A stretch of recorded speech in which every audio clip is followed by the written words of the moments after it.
Welcome back, ladies and gentlemen, to the little place on the internet that you like to all hang out with late at night. This is my Third Place podcast, and it is Friday, November 8th, 2024, and we are back with a breakdown episode of Cobra Kai. We are your host. I'm Evo. I'm Brandy. And we don't have any popcorn tonight, but very chill. So lots of popcorn emojis. Yay. Lots of popcorn emojis. How is everybody doing tonight? How are you? Pizza? You can't do pizza. I'm great. I'm great. Are you asking me if I'm good? Yes. I'm great. How are you? Doing great. I'm feeling great. Feeling amazing. Not from this week, but from these past few weeks.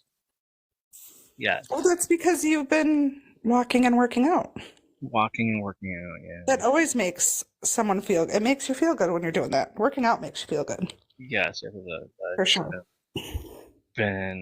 Oh man, I'm sore. It's like the entire, my brother's like, And even after today, the whole, what was it, medicine ball and the battle ropes. Oh my god. It's like, what did I do? What did I do? What did I get myself into? But it's been awesome. I've done different variations of different moves and stuff. Just doing push-ups, mostly push-ups every day. Well, not every day, because I switched it up to just walking a few days ago, and then back to push-ups. That upper body strength, you got to get it going on. Yes, I do.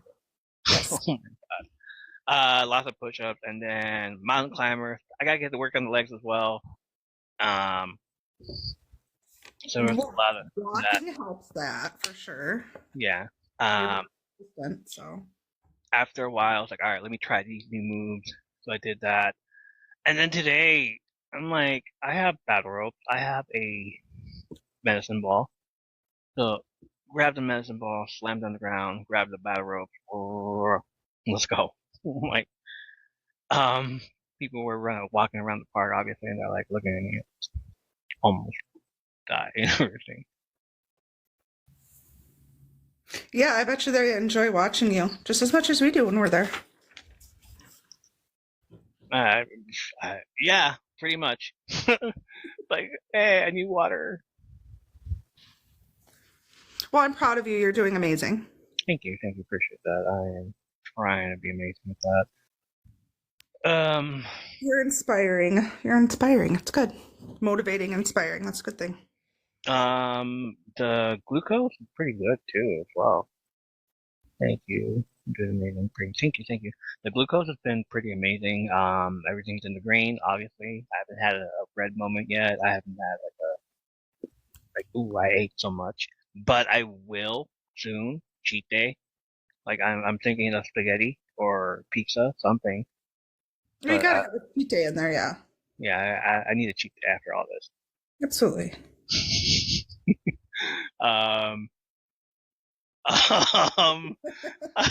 Yeah. So yeah, everything is peachy keen as well. So everything has been going good. Not only that, just not because of doing the walking, it's because affirmations are helping as well. Just going back to listen to the episodes and listen to you talk about these affirmations. Getting motivated. I'm getting walking around looking at other people's comments, looking at other people's other content creators about working out and fitness. I'm just I can do better. Let's go. I can do better. Let's do that. You got an affirmation for us today? I do. I have an affirmation. It's a very short, simple affirmation, but I thought that it was good for this week. So the weekly affirmation is, or daily, I am inspiring people through my work. And I thought of you when I did that, when I got this affirmation. So sweet. I mean, not only with your podcast, but with you're walking, you're working out, you're working on your health. So yeah, you inspired me for that affirmation. So hopefully that affirmation helps more people. Yeah, I love that. Um, not only that, but what's her face? Jesse's been like wondering about podcasting and stuff. And I'm like, hell yeah, dude, I'll help you. Everybody. So like even that, I'm just like motivated to help people because the whole nobody helped me when I needed help. So let me do the same. Yes, I was going to say several people have been asking for your help, like starting a podcast as well, and you've been very helpful. So that's awesome. Yeah, and then Mikey, obviously Mikey on mute, who's in the chat hanging out with us. He has a podcast of his own. It's called Mikey on Mute, and like if anybody has any questions to like him, also they can ask him. They can ask me. Like we're there to help. We're there to support. He's all like, hey, you have what I did, which was like a while back in 2022 when I was starting out. I went on Twitter and I pinned a comment of like, if anybody needs help, send me your trailer. So now he's doing that. I'm like, dude, you're giving back to the community. I love that. That's So awesome. as soon as we're done here, we're gonna do our own trailer. We're gonna send it to him, and um, and then he's gonna send us his, and I'm gonna help him out with all this other stuff. It was like one of these days he's gonna send it. One of these days. One of these days he's gonna send it to us. And one of these Yeah, I days can't I'm wait gonna to send see it to it. him. Can't wait to hear it. Hear it. Sorry, I was thinking YouTube. It's the same. It's the same thing. Well, yeah, it's on Listen YouTube. to We're it. on YouTube also. We're on YouTube also. You can watch us. You can watch the unedited version of us. Not really. It's edited. It's highly edited, and we're just like doing the entire stuff as well. So you can see our faces, my face, basically, but our faces as well. But I love helping out. I know I said this a while back, and it just came up on my time hop. Like if y'all still remember that, if y'all Oh still my use God. that, Time hop. y'all, Wow. anybody still use time hop? Because I No. no, I have a streak of I don't know like 8 years now. My longest streak ever. No, never time hop. What was the other thing I did way back in the day? MySpace. That's it. Oh, okay. But the time hop of 8 years is me asking people on Twitter from my old account. Well, the people that I used to hang out uh, with the podcast and everything, and it was like 15 years prior. So it's 15 years now. But it was me asking, hey, how do you start a podcast? How do you do this? And what software do you use? And nobody answered. And so when I look back at it, I was like, oh, nobody answered. That's good. 2 years later, I'm here and I'm just like, I'll help you. Like everybody's out for themselves, obviously. It's a cutthroat place, podcasting. Nobody wants to help others out because they want to be the best. So I'm just like, you know what? We can help each other out. So Isn't that what your network is? M3P network is yeah, about? my third place network is helping other podcasters out, helping other people get from the ground up because I wanted to do that. I wanted to include other stuff. I wanted to include poems. I wanted to include books. I wanted to include your favorite music, movies, TV shows. I want it to be like where if you've seen a movie, come let us know what you thought of the movie, and we will recommend it to everybody else. We will talk about it. Yes, that's something we're doing. I know you haven't talked about that much yet about movies. I know we're focusing, I guess, though, right now on books. This week, book Yeah, talk and books. book talk. Yeah, books. So that's Like, going to be today. Yeah, and yeah, it's in And here some somewhere. book talk, poems. We've got some poems and some other things, some writings I've got that I'm going to be sharing and things like that. So, Oh, that's nice. Love that. But uh, I really want to get the network off the ground. Mikey obviously wants to do a podcast with me. oh yeah, let's hear. What was the title of that again? What was the title of it again, Can, Mikey? can I say it? Can I say it? I can't. No, I think it'd be. Oh my god. Two Geeked, One Cup podcast. And for those that know, if you know, you know. Yeah, And now, we're not going to explain it. and we're not going to explain it to those that don't know, but for those that you know that know, you know. Sorry. Like, it just triggered you some freaky, crazy ass memory from, like, the MySpace era, like, the file sharing era, where it's like, you gotta see this. You're like, okay. And, like, I remember people reacting and me laughing at the reactions and then me going like, oh my god. Because I feel that. I'm like, oh god. And then one day I actually sat there and tried. I was like, nope! Not even doing it. Brandy and Jesse, the BJ podcast. Oh my. And Goodness. this is why we can't have Mikey in the chat anymore. Oh man, I love think it. we need to do a future episode where we interview Mikey. I think that would be interesting. We're doing that. We're definitely doing that. We're definitely doing. We're getting Mike on here. We're getting T on here. I want to get a lot of, like we said, like, hey, why not just get a lot of people on here and that Yeah, absolutely. people, like, we brainstormed this a while back. I was brainstorming this on during the walk talk, doing the walking live that I did, and we said let's, like, not only singers or all these other people, Writers, singers, wrestlers, but let's include our friends. Let's include our friends. Let's include all these other people. Wrestlers, I just gave that up a while back. Like, the dude that I tried interviewing that also is on Spotify and is a singer, like, he bailed. So then I tried another person, and I can't say the M word. He's a shorty. He's like 3 something.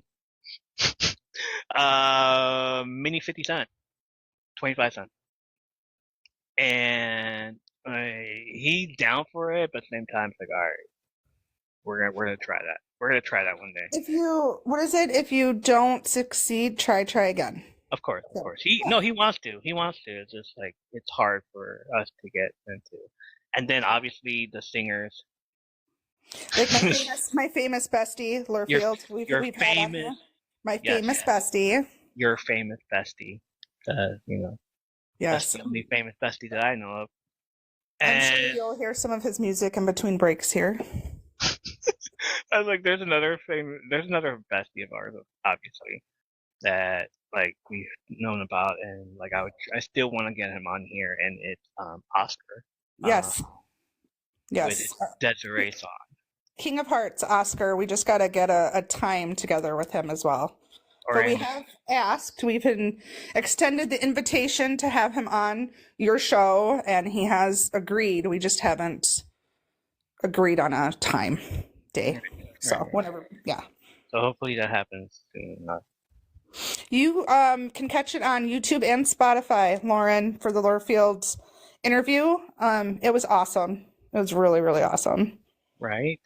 You can go watch it on YouTube because you can see Lurfield and Evo, their handsome faces, on YouTube if you want. Or you can listen on Spotify, whichever.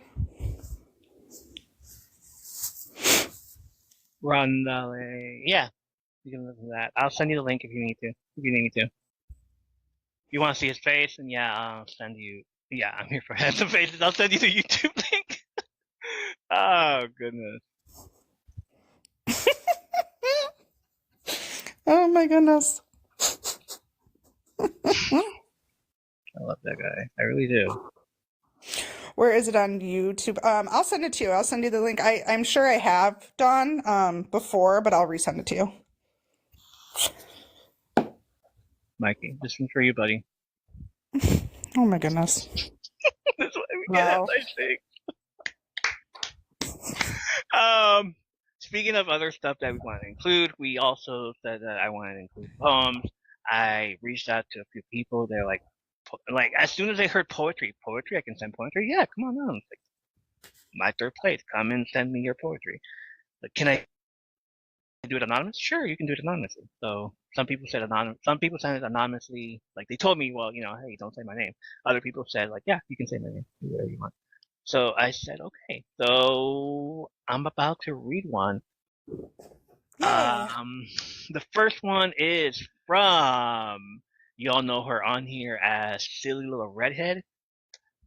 She's one of our favorite people to hang out with. She comes out here all the time, hangs out with us, talk to us, ask questions, of course. As soon as she found out that we're going to do poetry authors, she's all like, hey, I have a few. She had a few. She had many. She had many. So I'm just going to read one of them because, let's give others a chance as well. But I'm going to read one of them. Next week I'll probably read another one. But here, the first one is called The Black Tree. And she writes, one day you stumbled upon a black tree, a small, still new, but the tree with black roots were somewhat popping out of the ground, looked like it was about ready to fall over. You don't know why, but you carefully dug up the tree. You took it home. It had no leaves on it. It still had roots to go. You went to the store and bought it the best soil. Then you picked out a lovely pot for it, where it was still small, so it fit in your house. You put it by the window. Then you got the best sun. You water the tree every day. It started to grow. It's a lovely black tree. Everybody else assumed the tree was rotten. But little did you know it was going to be a beautiful tree. It was time to plant it in your yard. You gave it plenty of space to grow. You keep watering every day. One day, to your surprise, it started blooming beautiful pink flowers. To your eye, it seemed as though the flowers had sparkles on them. What a beautiful tree. Then you realize there's a white flowers, green flowers, red flowers, purple flowers. The coolest thing is all year round the flowers showed its beautiful flowers. No matter how much rain or snow, the tree was always beautiful. Imagine that. Now you have the most beautiful tree in the world. Everyone else ignored it though. Thought it was rotten. You're the tree. You and your own self had to take care of it. I love that. That's really good. I love it. So if you guys see Silly Little Redhead, go give her some love. Absolutely. That was amazing. Being a writer myself, I appreciate that. I love it. That's pretty cool. I love that. Yes. All right. So I hear you have one too. I have a poem that was sent to us from our friend Kat, Zoe Cat Karma. I know we know a couple of cats. So this one's from Zoe Cat Karma. So it's called Ephemeral Chorus. Sorry, can't talk. Lyrics rest on the tip of my tongue, heavy with the weight of unsung songs. Each word a slow, hungry serpent devouring the dregs of forgotten wrongs. Emotions trickle, feeding the fire, a banquet or sorrow, regret, desire. Bittersweet notes fall like rain, eating the echoes of our shared pain. And with each verse, I fade away, a specter thinning in twilight decay. With every breath I drift, I slip, erased by the pull of music's grip. By the last refrain, I'm barely there, and haunting hum in empty air. No longer bound to flesh and bone, lost in the song forever alone. That's by Kat. That's so cool. I love it. That was amazing as well. She is amazing. We love her. She is very amazing, yes. One of my best friends on here as well. Yep, she's an OG friend of mine as well that I got to meet in person. So I had the pleasure of meeting her in person, and she's very talented. And she has a way with words. She's amazing. Mm-hmm. We love Kat. Yes, we do. We do, especially her crickets. Oh yes, really? Why do you have to talk about the crickets? Where is she right now? Are we gonna say the cricket thing that I still had PTSD No, from because I nobody said had anything a about cricket that. I'm leg just saying stuck that in my she had. throat, sir? You brought that up yourself. You I'm just brought up saying, the crickets. yeah, because she has crickets. She eats Why? crickets. Why would you bring up the crickets? You know Because I she, have PTSD from them. okay, she eats crickets. Well, I did too, and that was a mistake. Now I have to know about the cricket stuff with you. What happened? Are you talking to me? Yes, I just. What do you mean the cricket stuff with me? I tried crickets for the first time, and a cricket leg got stuck in my throat. And I swear it's still there from 2.5 years ago.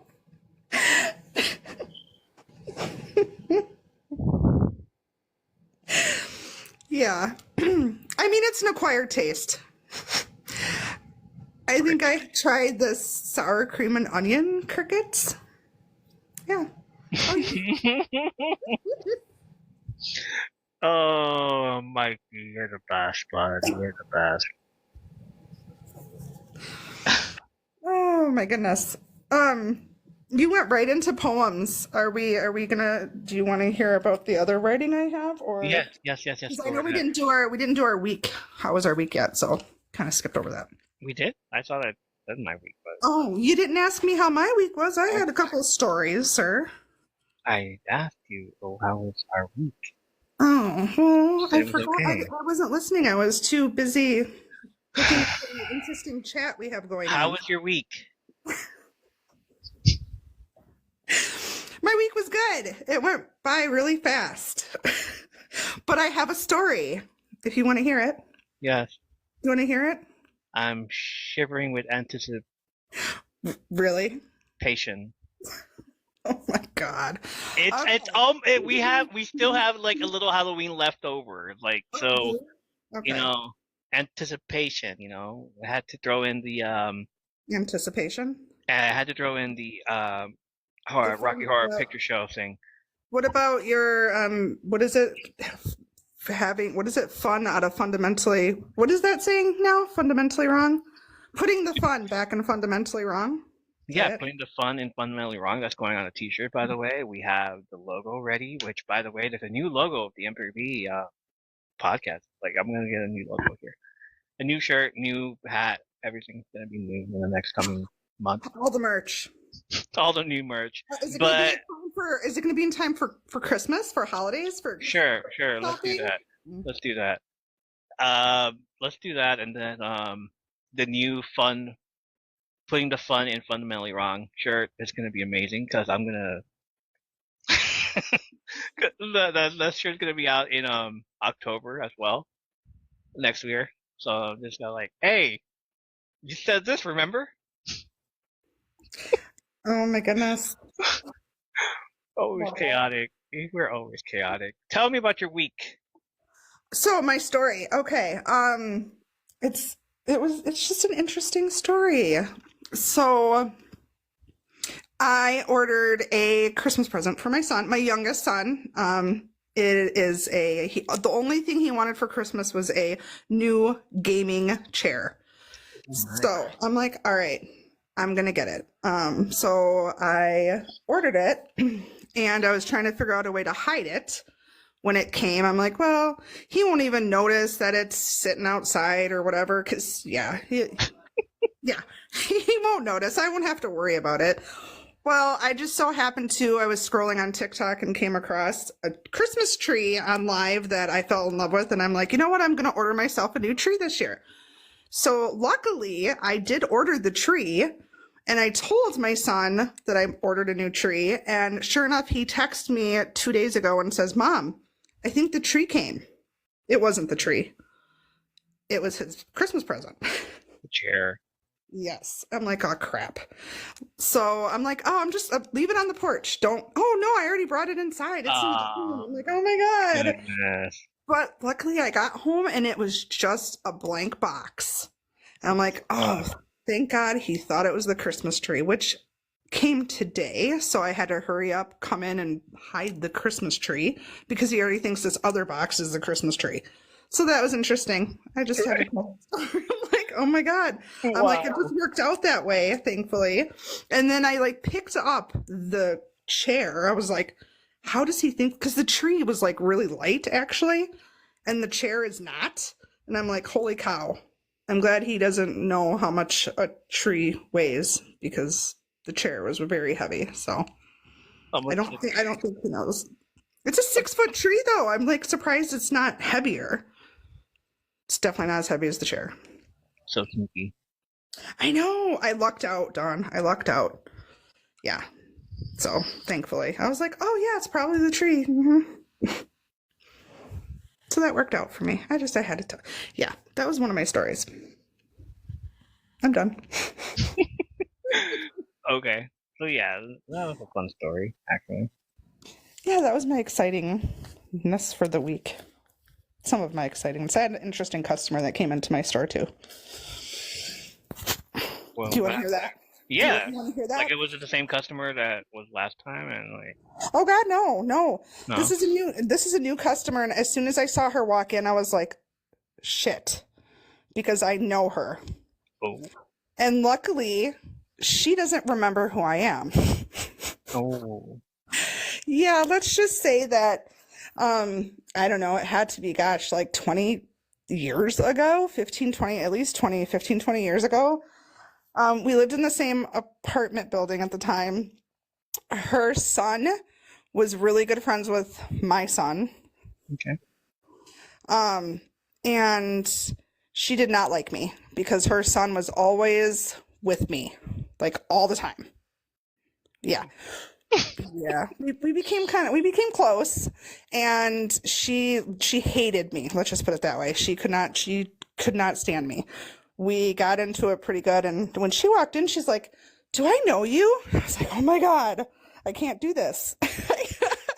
It was the most awkward thing ever. I'm like, oh my God, she's going to remember who I am. This is not good. And then she even puts her son down as a reference. I'm like, oh my God. She did not realize it because I had just played dumb. I'm like, I go, I don't know. I'm like, I don't think so. But she didn't recognize me, thankfully. So yeah, because that wouldn't have been good. Because of course I had to help her. And I'm going to have to continue to help her because she's now a customer of mine. So, yeah. So I'm hoping she doesn't remember who I am. Let's just put it that way. Wow. That was fun. And of course, she had to come in on the day that I was by myself. So it was Wednesday, yeah. My coworker wasn't there, so I couldn't even be like, run in the back and hide and say, you help her, because I was there by myself. So. Yeah, I'm like, oh my God, she's going to come and kick my ass. That was my thought. Well, like, thankfully she didn't. Not yet. No, I don't know, just thankfully she won't remember you. I mean, get over it. It's been years, but yeah. Yeah, that's the thing. She didn't, yeah. Oh, I knew right away because, like I said, I was really close to her son. Yeah, he like, triggering. I was the mom that all the kids were at my house. I was the cool mom, and all the teenagers were at my house all the time because my son was very, very popular, and all his friends were at my house because they all loved me, and she didn't like that. So, yeah. Oh my God. Yeah.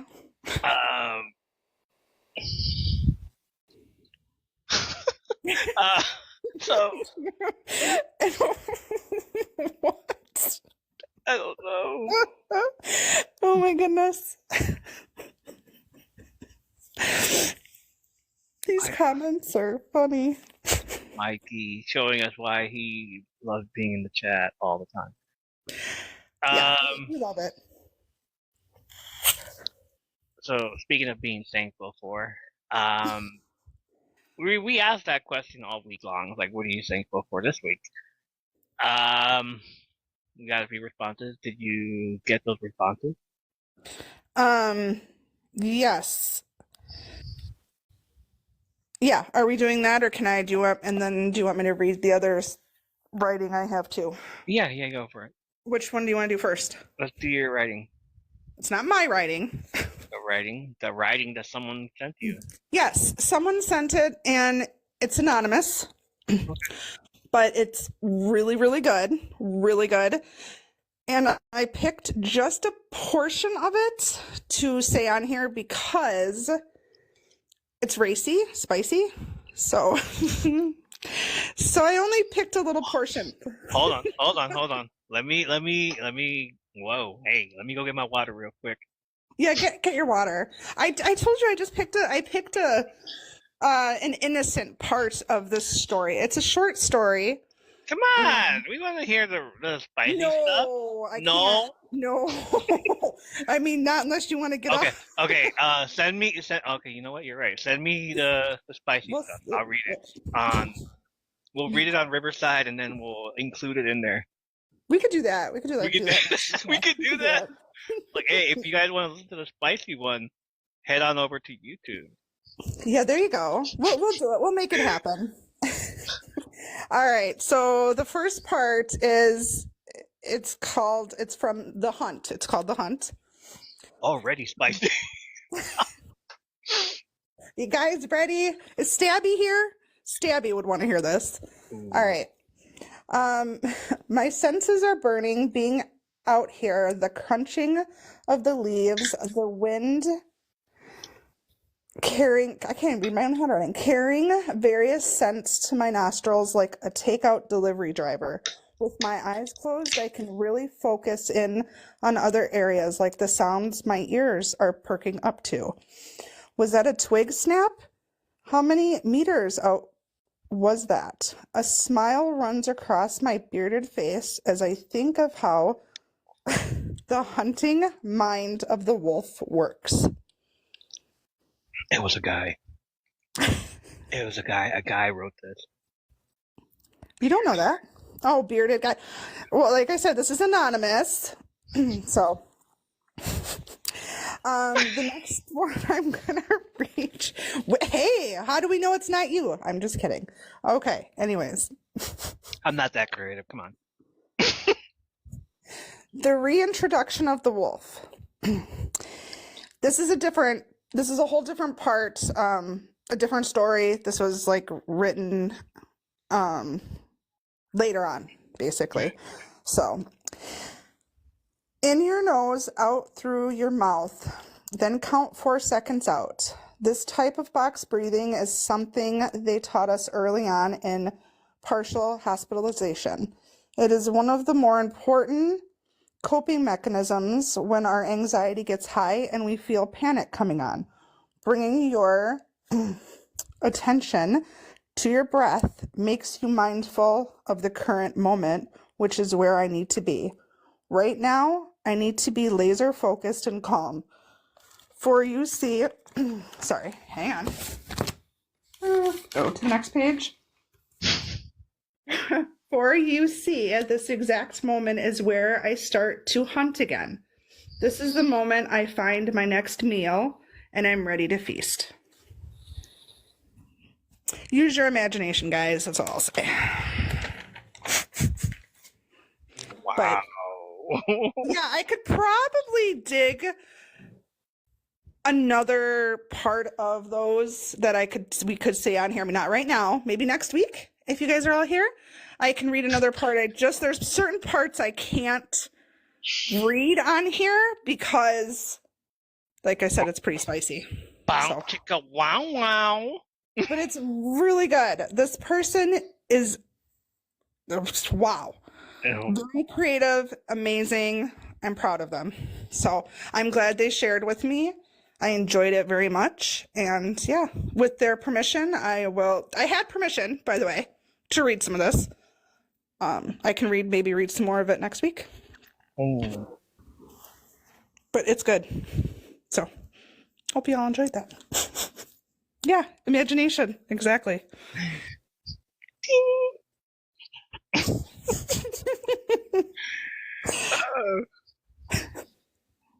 All right. Wow. You okay?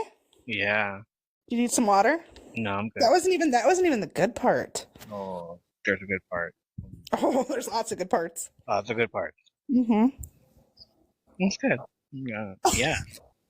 That's good. Wow. Anyway, no, okay, stop. Stop. Stop. You guys are all amazing. Like from the poems to the stories. I'm glad you guys are sharing those with us because they're amazing. So and I'm Yeah, glad we can like share them in I here. love. Keep them Yeah, coming. yeah. Keep them coming. I want to hear more stuff. We want to know more stuff. We want to know more poems. Like it's M3P Anything. Network. Let's do that Yes. Absolutely. We're here to hype everyone up and for get sure. everybody involved, we've been saying. So for Yeah. sure. Yes, for sure. Um. All right. We said we were gonna do thankful for the week. Yes. Let's go. Oh, that's me, isn't it? Do you have any? You don't have any, do you? I don't. No, I don't. Okay, so that's all me. Kat All right. says she'll write you a whole book of poems. Do it. Like Yeah. I have one. Like some. What's her name? Cilla Redhead sent me like a whole bunch of stuff, and I'm like, all right, let's do it. Like, we'll do it every episode. I'm sorry. I'm sure you guys don't really want to hear. Yeah. Don't say that. Keep I going. don't know. Keep it going. Come on. You're good. You're good. You're good. Okay, so we're thankful for. We got quite a few responses. Do you want to say what you're thankful for first? For this week, I'm thankful that we're all alive. We're all here. I have a support system. You guys are very supportive. When I go and do my walks, gonna turn into runs pretty soon. I don't know. Maybe I'll just start because I can't do that. Switching it up from doing the workouts as well. You guys are it's very motivating. You guys are very inspiring. I love it. The podcast turning 17,000 downloads. Yes, that's I'm awesome. thankful for that. What else? I'm thankful for everybody that's here. Like you guys are still here. You guys are fucking awesome. M3P Network is growing. Mikey, Mikey is a grace. Thank you for coming in, bro. I actually needed you. You're amazing. You make me laugh every day. Thank you for doing that. Even though, yeah, you have a podcast as well. I love listening to your podcast, dude.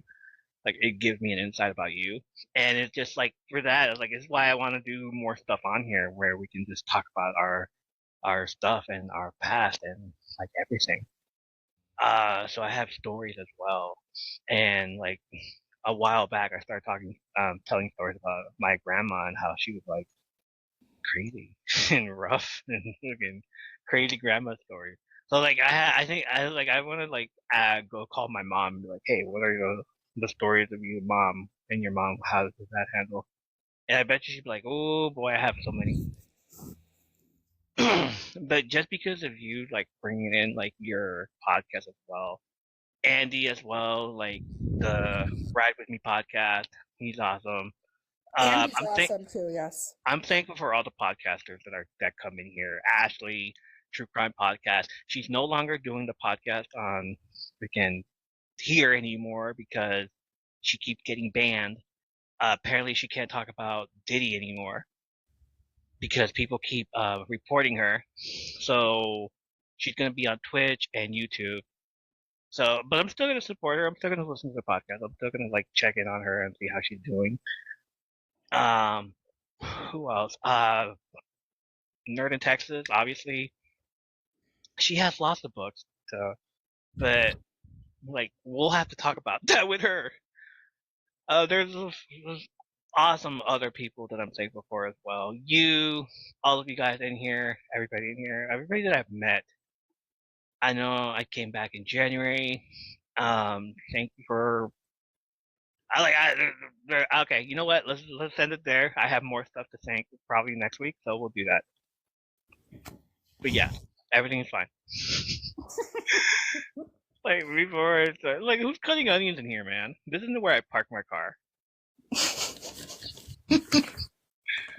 Two for the price of one. I said cats and I said mine.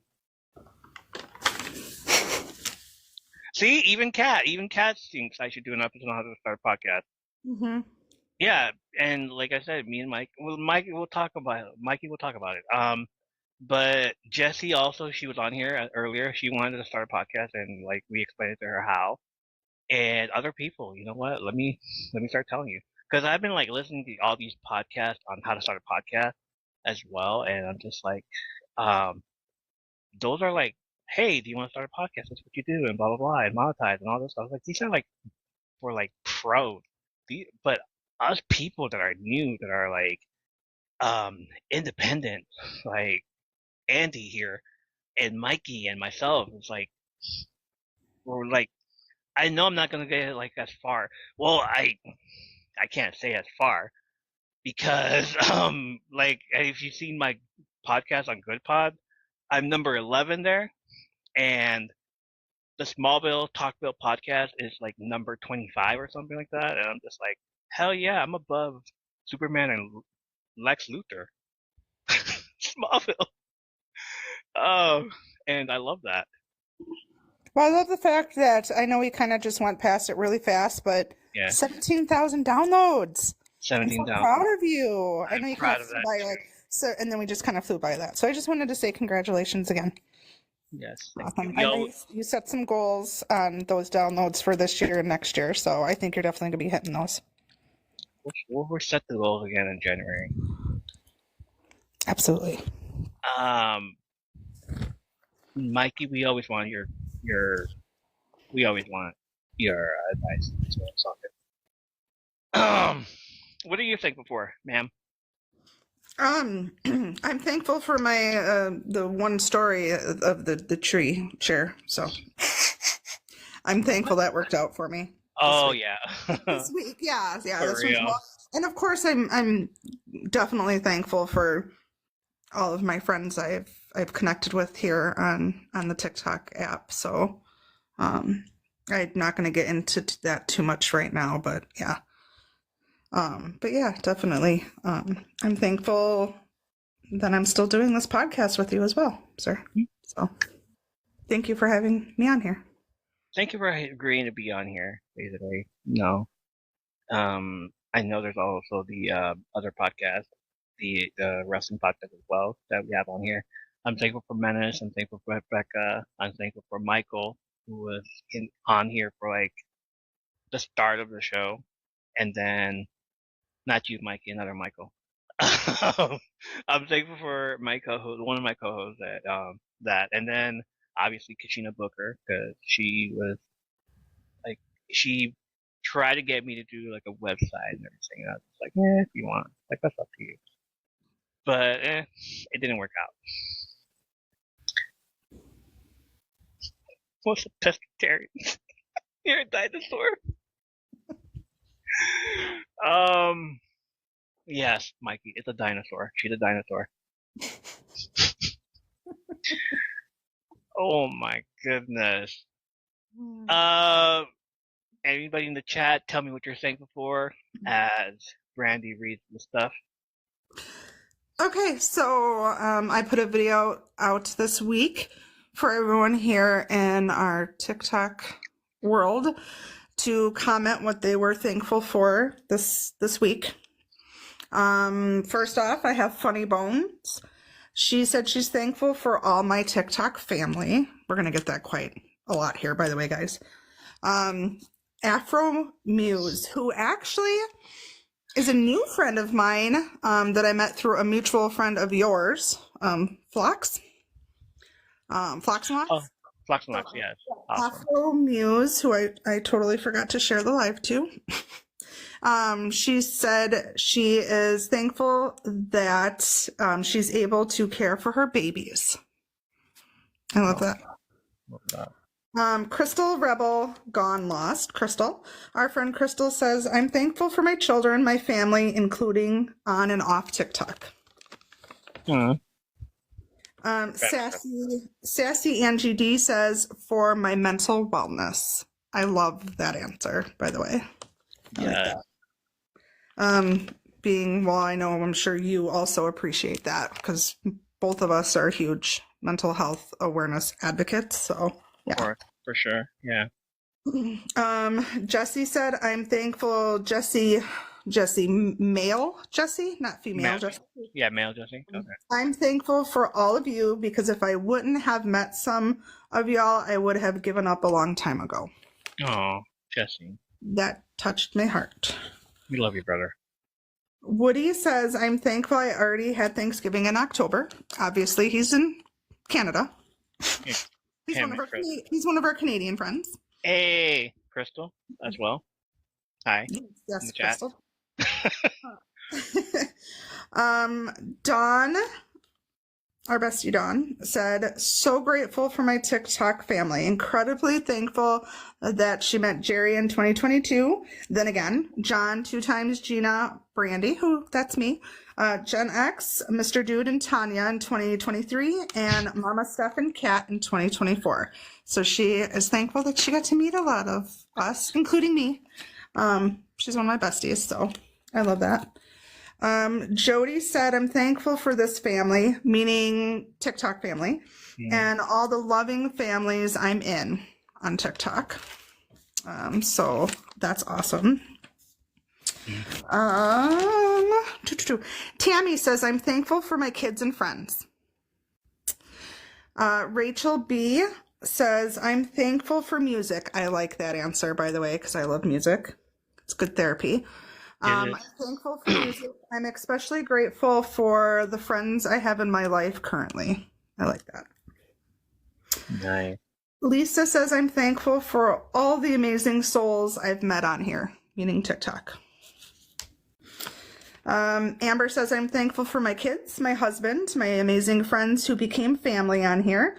I'm thankful for many things and grateful for the love and caring I have saw on here for my TikTok family. Love you all. Of course. Stephanie, Hawks11 on TikTok said, I'm thankful for all my amazing friends that make my days brighter. I love that. Spicy Cajun Queen said, to get to wake up and spend time with us all. Yes. That too. Ange says, I'm thankful for you. She's talking to me, which is sweet. I'm thankful for you in my life and always help rise me up.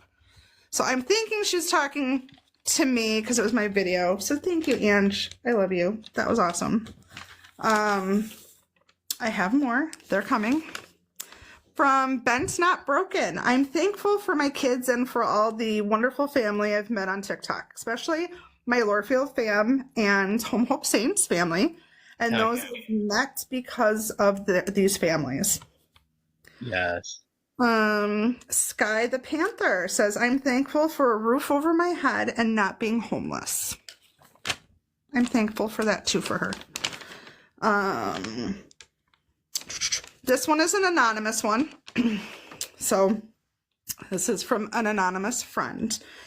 Answering anonymously. Can I say that word? This week, I'm thankful for simply being able to regulate my emotions when things are difficult.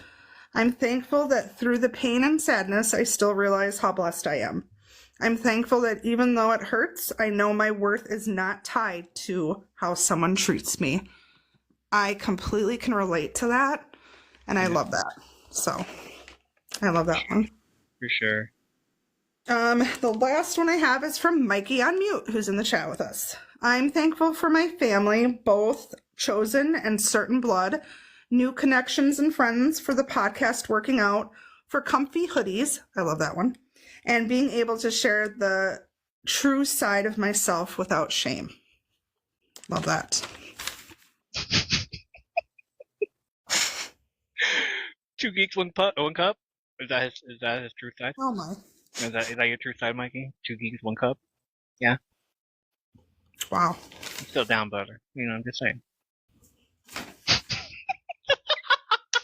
I'm sorry. I will never judge. Don't listen to him. I love you, brother. You're amazing. You're amazing. You're all amazing. I'm still down for it. Let's go. Thank you to everyone who took the time out to tell us what they're thankful for. I appreciate it. Oh my God. I love that. Mikey's the best. Mikey's the best. Look, we're gonna make that podcast happen, but we can't use that name, sir. Like, I don't think. Yeah. I mean, we can use the logo that you made for that. I love the logo. You love the logo. I sent you the logo. It was I funny. saw the logo. Yeah. A bald guy and a guy with two bearded guys. And just... Oh my God. It was totally you and him. Perfect. Like, really? Seriously. I'm like, damn, dude, that's fucking hilarious. Love it. Okay. So that was great. Let's do more stuff from the M3P network, from the families, from everybody. I asked this week to recommend a book. Did you get your book as well? I haven't I ordered. You I ordered ordered books. I haven't Okay. they're expected to come Tuesday or Wednesday, and that's what I will be doing, is Okay. reading that first book, so you guys will not be seeing me. I can't wait. I can't wait to share it with you guys. Um I've seen it all over my FYP, and I'm like, okay, I am getting these books. It's gonna be like it's gonna be like 50 Shades of Grey, but like 100 times better, apparently. Man, what? I cannot wait. I'm excited. Yes. Yes. So I asked about other people, what is a book that you would recommend? Like all over the socials, all over the socials. Not enough answers on Twitter. I don't think Twitter was something else this whole week. So I understand the Twitter thing. It's like nobody answered. They're all worried about something else that happened this week. You should read it on live. Oh, I could do that. Maybe do like a reaction or something. I mean, not the whole book, obviously. And there's four books in this series, but an excerpt on the page. Yeah, an excerpt like I did with The Hunt, and yeah. This podcast is becoming spicy. All right, so I asked, and I got a bunch of stuff. Liz East said, "I am 2 chapters from done, and it makes me so anxiety-ridden I can't finish it. I've been reading Tommyknockers for a good 8 years now. It lays by my bed." You know what Tommyknockers is? Mm-hmm. Yeah. Okay. Mm-hmm. Would you recommend that? Because I've read it a lot. It's been a long time since I've I'd have to reread it and watch it. Yeah, because it's also a movie. Okay.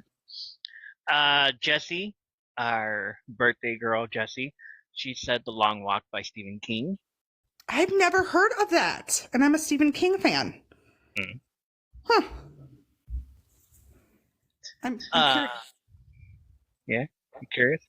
I'm curious. Go check it out. Miss Reese's Pieces says Small Great Things. Read a while back, but great book. Sky the Panther 84 says, when I was reading before my migraine issue, I was really into the House of Night series. Has good and bad vampire in their lives, including magic as well. Highly recommended.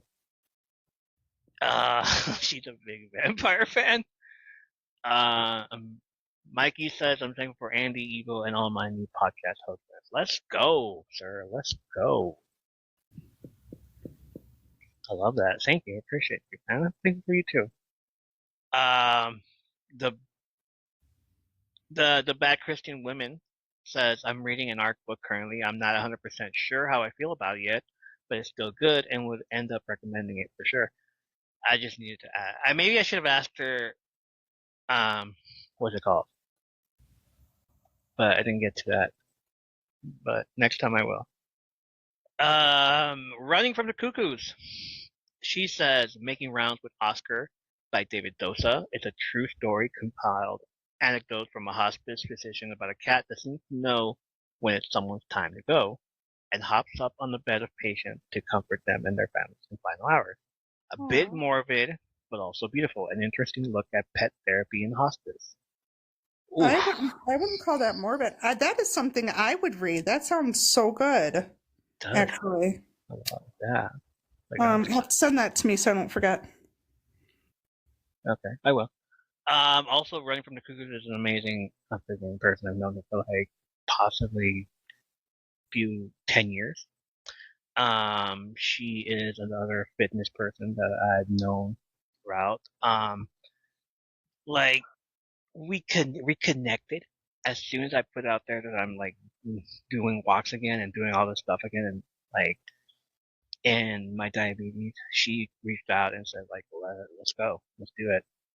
I'll be one of your accountability partners. I'm like, hell yeah, let's go. So we're like checking in on each other because she's doing it as well. She is freaking, like the fitness community when they bring you back, when you come back, they like open up, they like welcome you back with open arms and everything.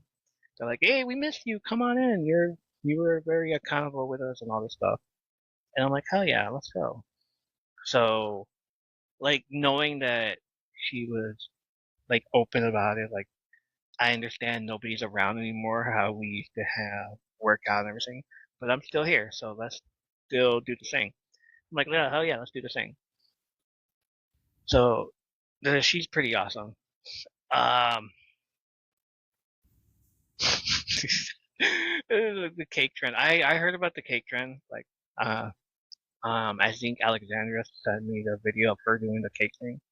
The hear me out cake trend. What? How come I haven't heard this? I haven't heard it until she sent it to me.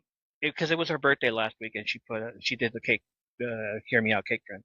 So she sent it to me, and it's like where you have a cake, and then you start putting out hear me out, like I would have with this person.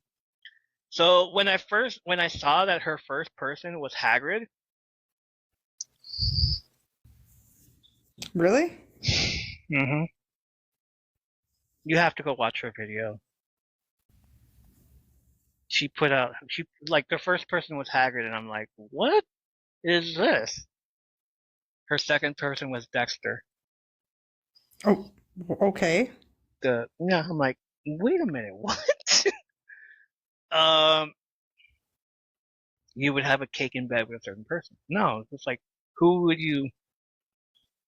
And it's just people that you would put on the cake. I don't know. I don't know what. I don't know the meaning of it, but it's like, all right. I just assumed that like this is what I would do. That seems like sounds everywhere. It does. Wow. It seems like it would be a little messy, yes.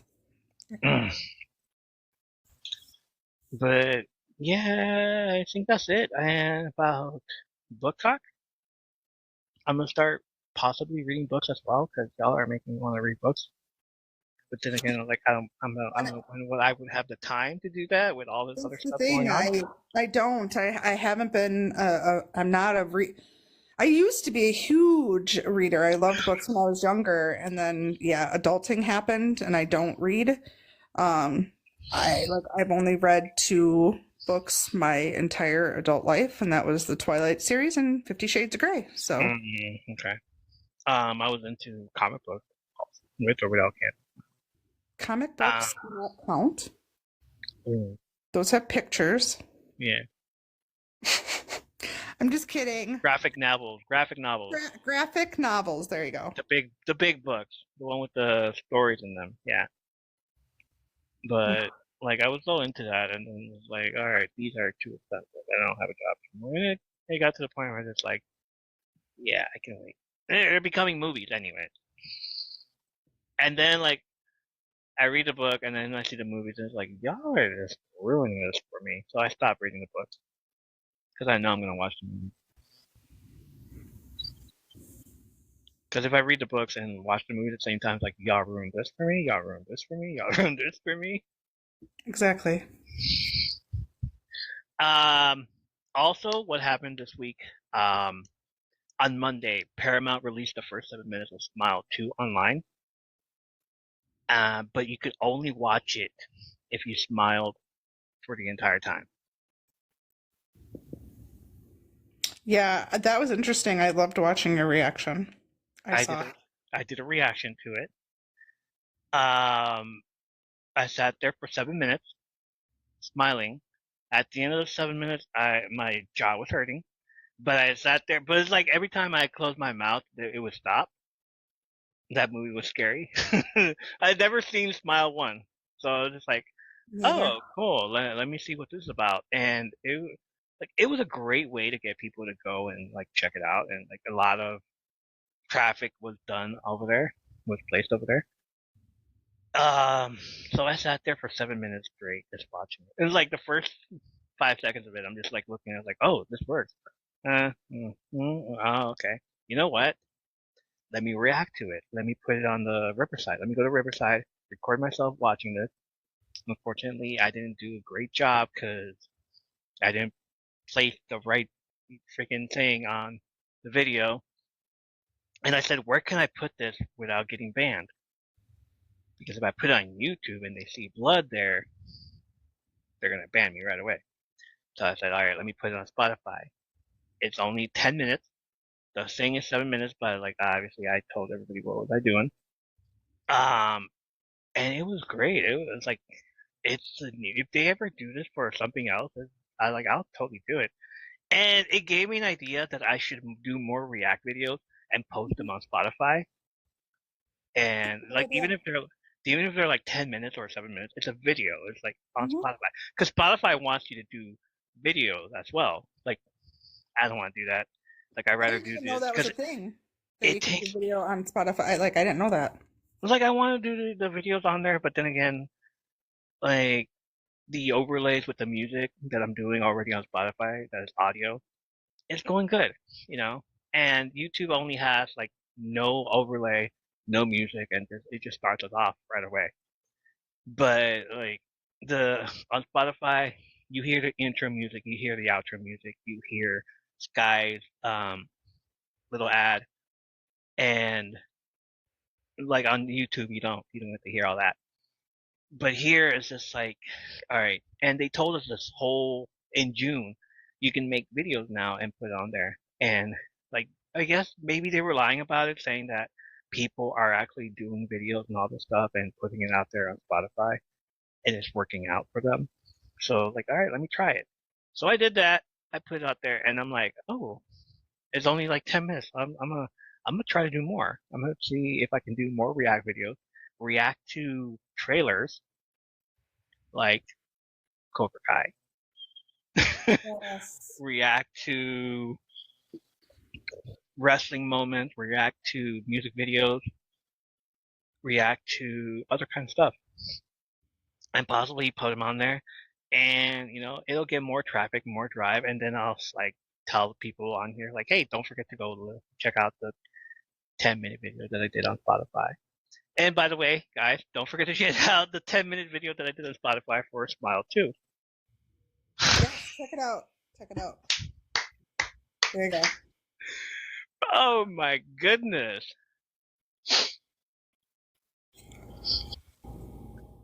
All right, yeah. I'm scared to I find out what that I is. I don't know. I don't know either.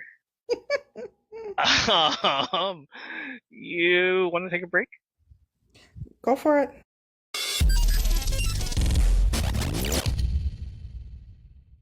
Hi everyone, I'm Lisa. And I'm Dawn. And if you've ever watched a TV show and thought to yourself, oh my god, that season finale plot twist was absolutely bonkers. Or seen a movie and thought, wow, I need to talk to somebody about this train wreck immediately. Then we think you'll fit right in with our podcast, I Hate It, Let's Watch It. We watch TV shows like Riverdale and Emily in Paris. And movies like Deep Water, Killer Sofa, Rubber, and Deadly Illusions. And we give them the total rinsing they deserve. It's basically group therapy for movie masochists. So come check us out wherever you stream podcasts.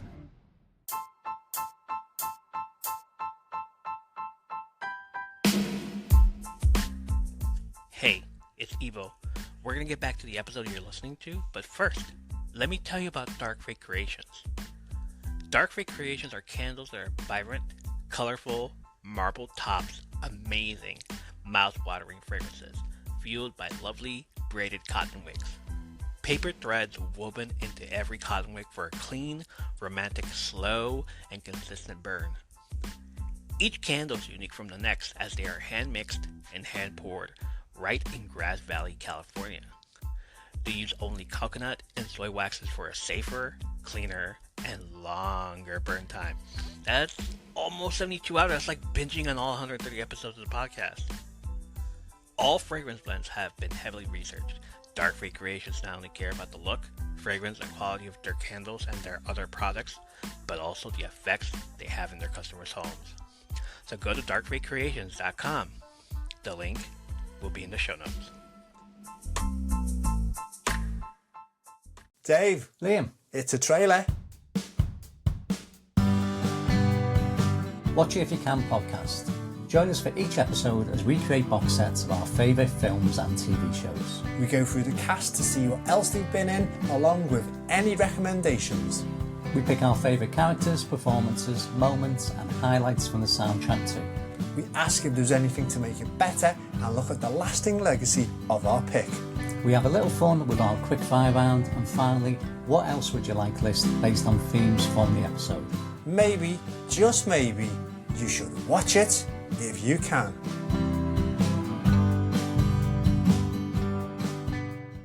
What if they've already seen it? Well, you can watch it again if you can.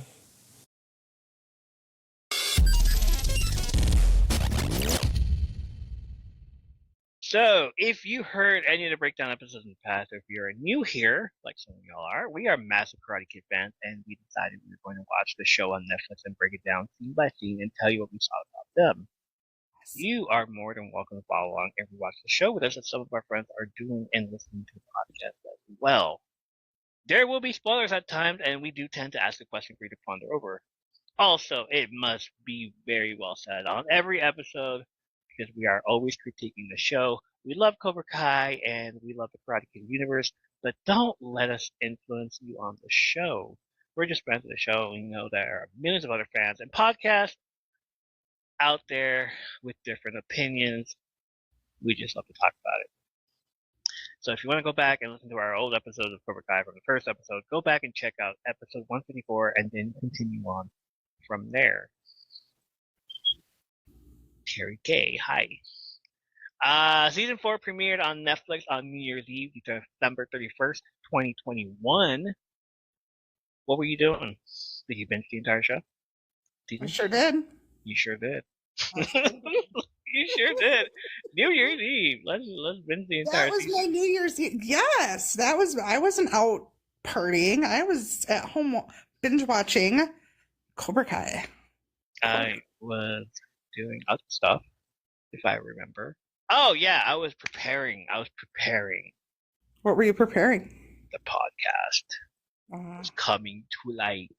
I was putting in the finishing touches. I was putting in work. It hasn't premiered yet. It's gonna premiere the next few weeks. Preparing corn with Mikey, apparently. That's a lie. We haven't met yet. So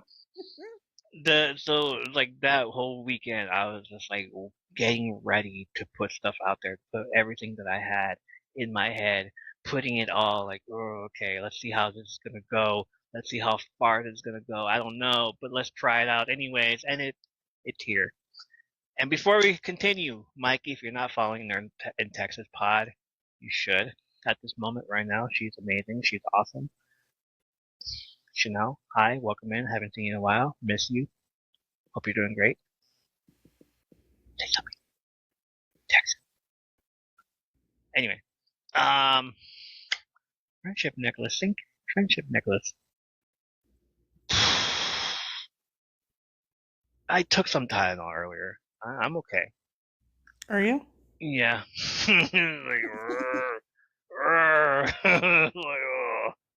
Oh my god, I need to do new videos. Anyway,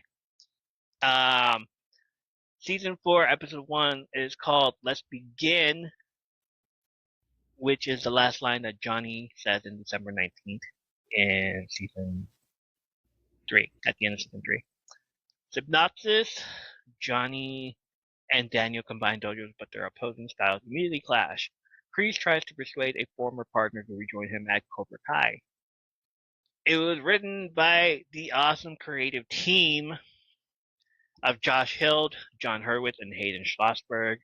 Directed by John Hurwitz and Hayden Schlossberg. So immediately, right away, the team that always directs the first episode decided, let's write and direct the first episode of every season, and we'll go from there.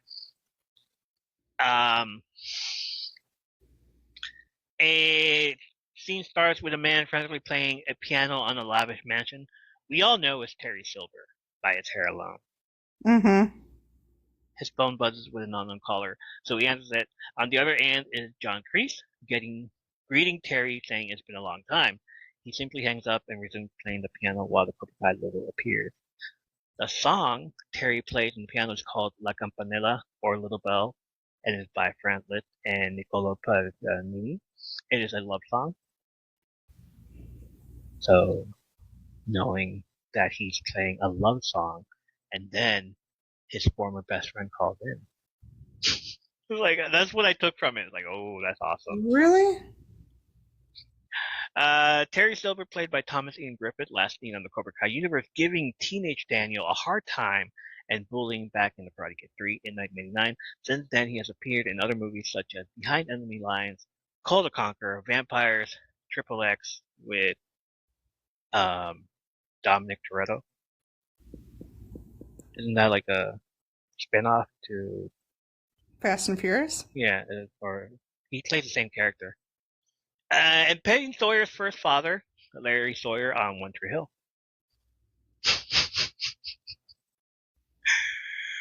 She had two fathers. Anyway,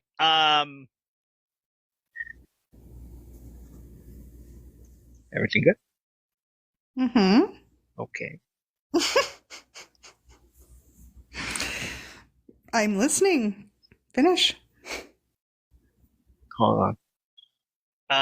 Thomas Ian Griffith studied Taekwondo since childhood. He's also a black belt in Kempo Karate. He trained kickboxing, wrestling, and fencing, and has experience in stage combat. He is actually 4 months younger than Ralph Macchio, but plays a character believed to be significantly older than LaRusso. I actually thought it was like 30 years older. Like he was 30 or 25 to 30 years, while Daniel was like 18 or 19 on his birthday. Maybe it was just me. Like he was like I thought he was 25. Like, damn, dude, why are you holding a kid? Like, okay, come on, Daniel, Danny boy. Like every time he called him Danny boy, I was like, oh. This marks Thomas E. Griffith's first acting role in 14 years since the 2007 TV movie The Kidnapping. What else? Terry Silver is the series creator Hayden Schlossberg's favorite Karate Kid character, and the reactions of fans as well as cast and crew of Thomas Ian Griffith returning to acting as Terry Silver for season 4 was nothing short of overwhelmingly positive. Cast and crew of the series took to social media to promote Griffith's reappearance as a sinister, ponytailed billionaire. Even Griffith's Instagram account, which has not been very active prior to his promotional reveal, managed to grow from about 7,000 followers to currently 18.8K, probably more now. Goes to show just how beloved his character is to fans of the Karate Kid franchise and Cobra Kai. Granted, he was arguably the main highlight of the polarized Karate Kid Part 3.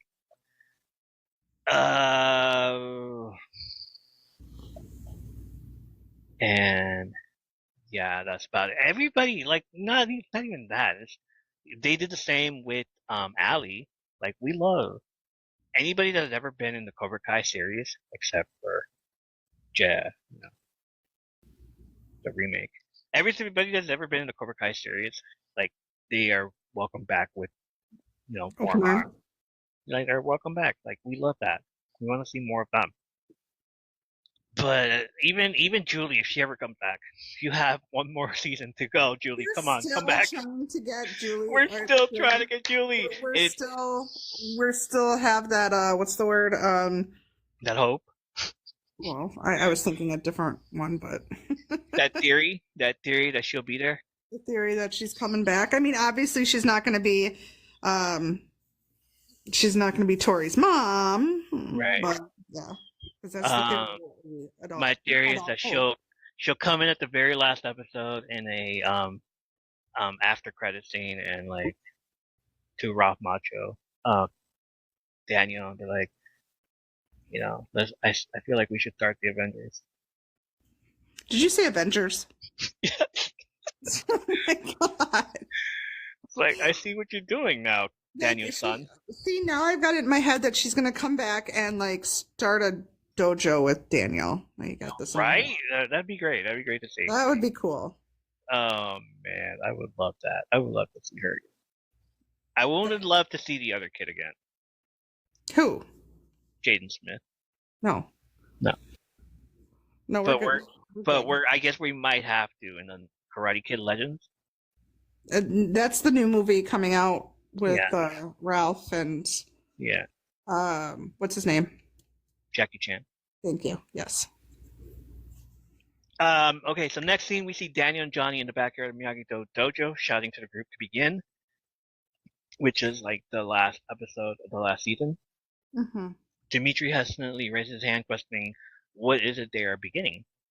Johnny and Daniel exchange a look. Like, what? Huh? We don't have a plan. They have concept of a plan, but they don't have a plan. They each have their own plan in their head. Exactly. They have concept. This Daniel believes they'll begin a new era as rivalries don't have to last forever. They have to work together against Cobra Kai if they want to beat them in the All Valley. Johnny jumps in that they have to beat their asses. I love that. They're going to learn to be more aggressive, countering strike first with pre-strikes. What? I'm like, I don't think that's how it works, bud. You gotta strike first against the strikers? The pre-strikers? Okay. Daniel interjects that they will respond to Cobra Kai's actions. Johnny instantly negates that this is as eagles don't respond. They swoop down and take what they want. They don't respond. Eagles don't respond. No, they swoop down and take what they want, apparently. They don't respond. It's like, we do what we want. We don't respond.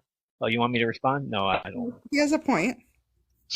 They're going to take back the valley. Thus begins the different approaches to warm-ups and in training. Johnny commands Bert and Mitch to fight, though it's more of a brawl with the technique. Meanwhile, Sam and Dimitri circle on one another, waiting for the other to attack in a rather boring standoff. The wax-on, wax-off technique is adapted by Johnny as his students clean out his car. He creates a makeshift obstacle course for his students. A sparring match inside leads to Hawk putting his foot through the paper window, upsetting Daniel, who adds that Miyagi-Do never spars inside Mr. Miyagi's house. That's awesome. I love their difference of opinion. Like, all right, we're gonna do this, and we're gonna kick their asses. But we're gonna do this. But we're gonna do it this way. We're gonna do it this way. No, we're gonna do it my way. The fight between Bert and Mitch, like there's no technique. They're just fighting. They're just be fighting each other, going in and out. Like, what are you guys doing? We're just fighting. We're play fighting. Sam and Dimitri circling each other, like anticipating a move where they're just like circling each other. Like, obviously they don't strike first. They wait for the other person to strike first. So why not have one from Johnny's class fight Sam? That's what I was thinking. You know, like, and like the whole thing with the like that's how it should have been done. Like, not that. Obviously the wax on, wax off technique, blah blah. Clean the car, wax the car, clean the car, wax the car. Meanwhile, Johnny's all like, take everything out of my car. Clean up fucking mess. And if you find change, it's all mine. And then the obstacle course, which was a great idea on paper, but like, I'm like looking at it, like, I could have done a better one than this. Like, what were you doing? Poor Chris had to puke on the boat. Yeah. What'd you think of it? What, the obstacle course? Yeah. Or just in general? In general, it's ridiculous. It's just ridiculous, but it's great. This is like the beginning of their love-hate relationship. It is. I love that. I love their bantering and like, I mean, the first 3 seasons were fighting each other. The first 3 seasons were fighting each other. This season they're like, all right, we got to put our heads together. Yeah, I mean, the first 3 seasons have a different feel than now. Like, starting with now that, I mean, I know we took a break and it's been a bit, but starting back and watching season 4 again, and I know going forward, it's a different relationship, different camaraderie. Yeah. With them. Like, they still obviously aren't besties, but they're trying to work together, but yet they still annoy the hell out of each other. Like, I love it. I like the next seasons because of this. But yeah, particularly this season. So For sure. I love that. Over at Cobra Kai, Tori takes her frustrations out on a body bag. They I need a call it bodyguard to do that. Bob bag on Bob. Kyler brags to his friends over being accepted into ASU, his option for Harvard, and pick up girls. Tori calls him pathetic as they would have won the fight if he'd handled his business. He blames Hawk for switching sides, but Tori reminds him that Miguel just got out of a wheelchair and still kicked his ass. He snapped that he's still here while half the squad quit. Kreese overhears them arguing from his office. Robbie enters the dojo, which creates tension. Kyler doesn't understand why Robbie gets to stay when he doesn't even practice. Robbie heads into the back room and is packing when Kreese chastises him for being late. He cuts him off as he isn't interested in being a Cobra Kai and just needs a place to crash for a few days, and now he's leaving. Kreese offers to let him stay as long as he wants. Robbie, however, isn't interested in being a pawn in the bet between the dojos. Kreese doesn't think of Robbie as a pawn, but a king. He mentions that his father, Johnny, had all the talent, but squandered it. He had the chance to come back, but chose Diaz instead. Now Robbie has a mark on his head to show for it. He thinks Robbie has more talent than Johnny ever did. Robbie doesn't care about the trophy, though Kreese thinks that reputation of being a champion, win or lose, will follow him for the rest of his life. After all, Daniel and Johnny aren't the only ones teaming up. I can't stand him. Have I said that before? No, remind us. remind us why you can't stand Kreese? Kreese, yeah, of course. Like, I've never heard of this before. Tell us why. You gotta understand there's new people listening, so like. You just want me to like go off because you enjoy that when I go off. Ratings, man, ratings. People love when you go off. Like the whole Christmas scene, Christmas tree. That's, I think, was my major. That was my major. What does Christmas scene have to do with him? Well, unless when I went off. Was the tree whole... the Christmas episode? When the kids were fighting and they knocked that gorgeous Christmas tree down. Like, how disrespectful are you? Take it outside at least. Dare you? Why would you fight inside the house? Take it outside. Like, for real. Like, I mean, they throw the kid through the window. Like, I felt like, and she's so calm. Amanda's just so calm. Well, they threw a kid through the window. Like, I would be like, what the hell? Come fix my window. Pay for it. You already messed my living room with the tree down. Okay, I'm done. Okay, another thing. If Robbie only wanted a place to stay here, why did he defend Kreese in the last episode? Why is he defending Kreese in the first place? Kreese does not need some kid defending him. Kreese is an asshole, and he's getting into Robbie's head now with the whole, oh yeah, your dad wasn't that great. You're so much better. You're a king. You're a king, yeah. But why? Well, playing with this kid's emotions and his fatherless. Like, well, I mean, he has a father, but he doesn't because his dad is. It aggravates me. I don't like him. You know, Palpatine and evil. Anakin. He's evil. What? Palpatine and Anakin, Star Wars reference right there. He's using the Force against him. but no, okay. Besides that, why is Robbie saying now, like, I only need a place to stay, I'm about to leave? Like, why help out Kreese in the first place? Unless he hates his dad and hates Daniel. That's exactly it. That's exactly it. I'm the enemy of my enemy is my friend. You just got it. He is mad at his dad. He's mad at Daniel. He's mad at his dad. And Daniel, his dad's, I mean, his biological dad, and then you've got Daniel, who tried to be a father figure to him and was there when no one else was for him, and now he's mad at both of them. Yeah. And now he's defending this evil person that's in his head because of that. Because it's back to the whole, we went way back to the beginning. Remember when I said Robbie just wanted to be a part of a family? You know, way back, I don't know, season 2, was it? Yeah, season 1. Was it season when 1? When he gets that part of the family at the car dealership.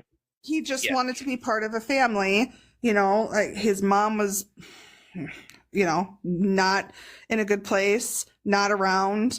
His dad was a jerk, you know, and he didn't have anyone. So he was accepted into Daniel's family, and he had that at the time. And now I feel like, okay, you've got Kreese and Cobra Kai, or the dojo, which he's saying he doesn't want to be involved in or join, but he secretly does because it's a sense of family again. I feel like that's their family, and I feel like again he's feeling left out. He doesn't have anybody. This poor kid doesn't have anybody. Like, I feel throughout this whole damn thing. Look what Sam did to him. Like, it's just for real. I feel bad for him. Like, I feel he's got the short end of the stick throughout all this. Like, really. And then people get in his head, like Tori and Kreese get in his head. I feel like both Robbie and Danny into each other. Yeah. To get back at Johnny, yeah. Yeah. And Johnny's like feeling the effects of it. Like, well, I have Miguel to worry about.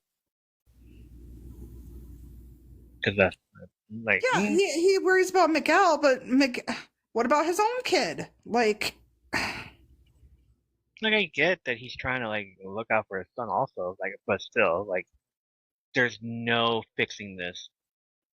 So let me fix it with my new son. Like, I don't want I want to do the same mistake that I did with him. So I'm gonna, like, everything that I did with you, I'm gonna not do it with this boy. Well, right. But it's not even his son either. It's just he's just dating his mom, and he doesn't know still. Well, Miguel is like a son to him. Yeah.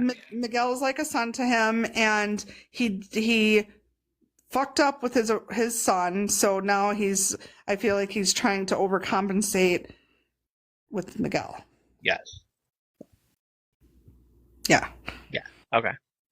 Next scene, Daniel and Sam come home and they trigger the house alarm. Amanda and Anthony run out with her clutching a bat. Oh, look, there's Anthony. I thought it was like new Anthony, but no, it's old Anthony, and he's just taller and much slimmer. She's relieved to see it's just Daniel and Sam. She answers a call from the security company to assure them it's a false alarm. What was the password? Outlander?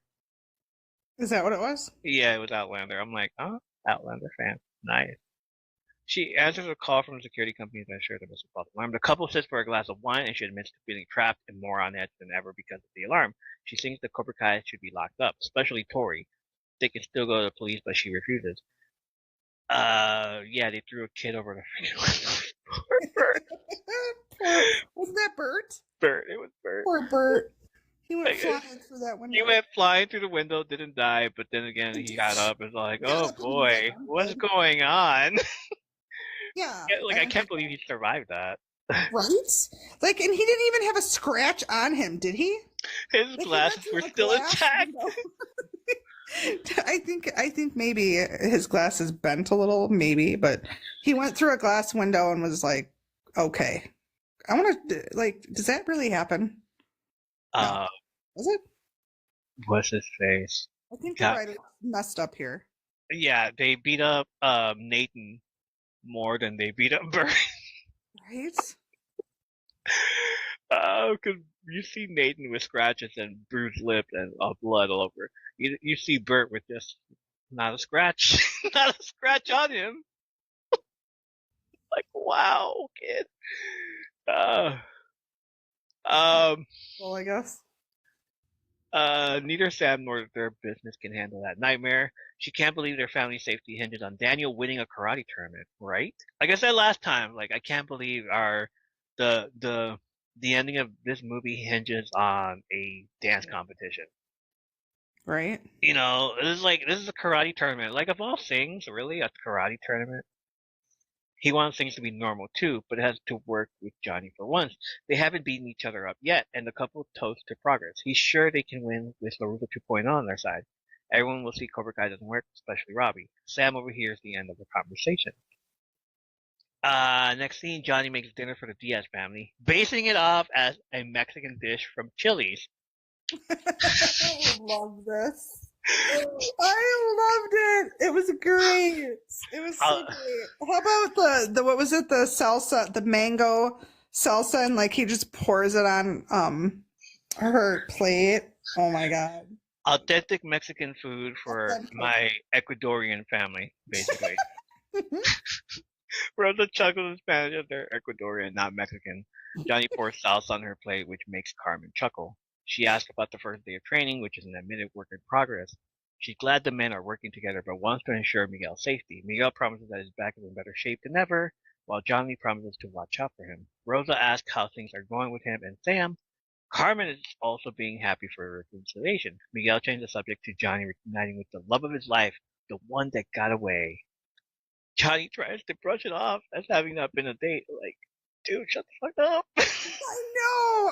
Oh my god. I wanted to like be the person to kick Miguel underneath the table. Like, shut up, Miguel. Exactly. Like, what are you doing? What are you talking But he about? doesn't know. He doesn't know You too? right? It's his own fault for not telling him. Miguel brings up the photos they took to make him look cool. He references the sushi tobacco on the mini golf course. Johnny looks nervously at Carmen, like the wave's like, I'm sorry you had to find this out this way, ma'am, honey, Carmen. Another thing I went off on too is the whole him not telling you.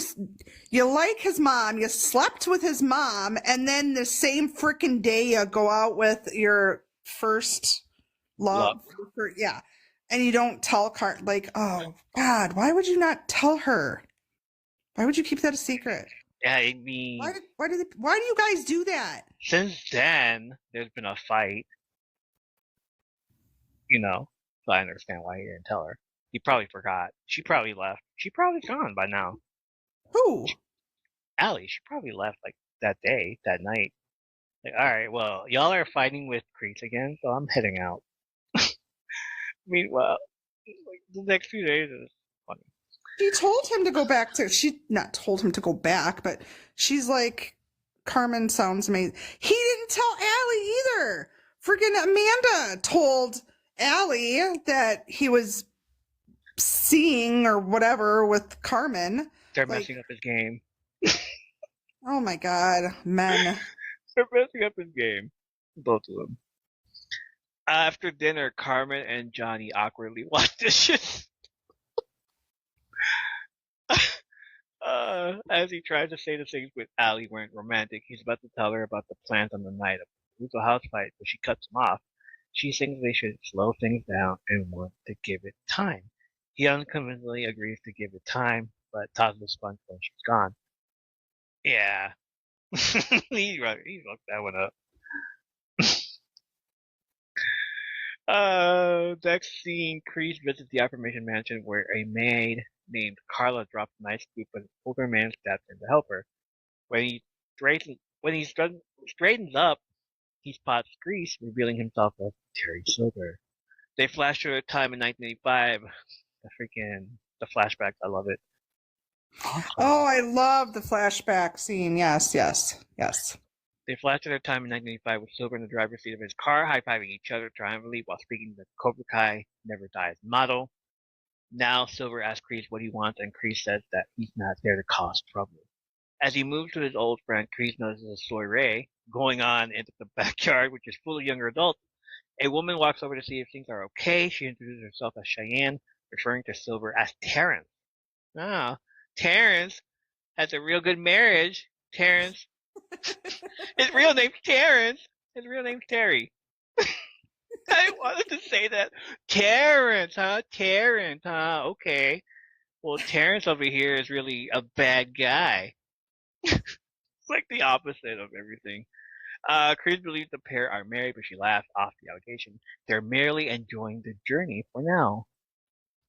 basically like she just Wait a minute. You said Terrence is a bad. Wait, so are you saying that people can't change, sir? well Don't you think Terrence was trying to change before freaking evil Kreese comes in to Mike, go and manipulate him too? Mikey has a point. Ain't no such thing as halfway crooks. Nobody can change. This is not There was true. there was a Rocky reference later on, but if we're gonna reference Rocky again, Rocky 4, if he can change, then I can change, then he can change, then he can change, and everybody can change. Don't be rushed. Oh my gosh, no, people can change if they want to. Oh God. Kreese will never change. Kreese will never change. He just thought that maybe He's the exception to the rule. He's just an evil dick. But everyone else, I feel, can change. everyone can change. If they want to, yes. So he believes the pair are married. She laughed off the allegation. They're merely enjoying the journey for now, hinting that, hey, Terrence, ask me for my ring. Ask me for marriage. She invites him to stay for hors d'oeuvres. Kreese stays despite Silver's clear disliking of the idea. And this is why he should not have invited him. This is why he should have been like, no, don't. You don't understand what he's about. You're about to find out what he's about. I'm about to leave your ass. Cheyenne is played by Salome Assisi, who has appeared on Law & Order, Organized Crime, FBI, and 3 episodes of Casa Grande. Never heard of her. Also NCIS, like 13 episodes of them. Meanwhile, Johnny and Daniel prepare their students for the next phase of training. Johnny will take the front yard while Daniel will take the back. Miguel thought they were stronger together, but the sensei assured that students, they are still working together, just separately. The students say goodbye to their friends like it's a freaking, my God. I thought this was the most dumbest thing ever. I did. All right, man. It's been fun, bro. Okay, I'm gonna miss you. Like, you're gonna be in opposite ends of the plays. Come on. What? Oh my God. And then, yeah, I know Sam and Miguel, they're like, oh my Goodbye, God. my love. I guess I'll see you later. I guess I'll see you later. I'm gonna miss you, babe. Sam just staring at him like, bitch, please. Yeah, that part cracks me up. I'm like, what's going on? They're literally like gonna train for an hour or something. Like, It wasn't an hour, it's not like all day. Like, oh my it's gosh! like, So like the whole day they're not gonna talk to each other. Give me a break. wow. Oh my goodness! You're gonna be over here. I mean, I'm sure you guys are gonna see each other during your lunchtime or whatever when you take a break. Can we take a break? I gotta go see Sam real quick. Come on, dude. Focus. They're not even on break. I was like, ah, damn it. I miss you. Hi. What are you doing? I'm waxing on and waxing off. That's not a good adjective to use. Waxing off, waxing off. Fuck.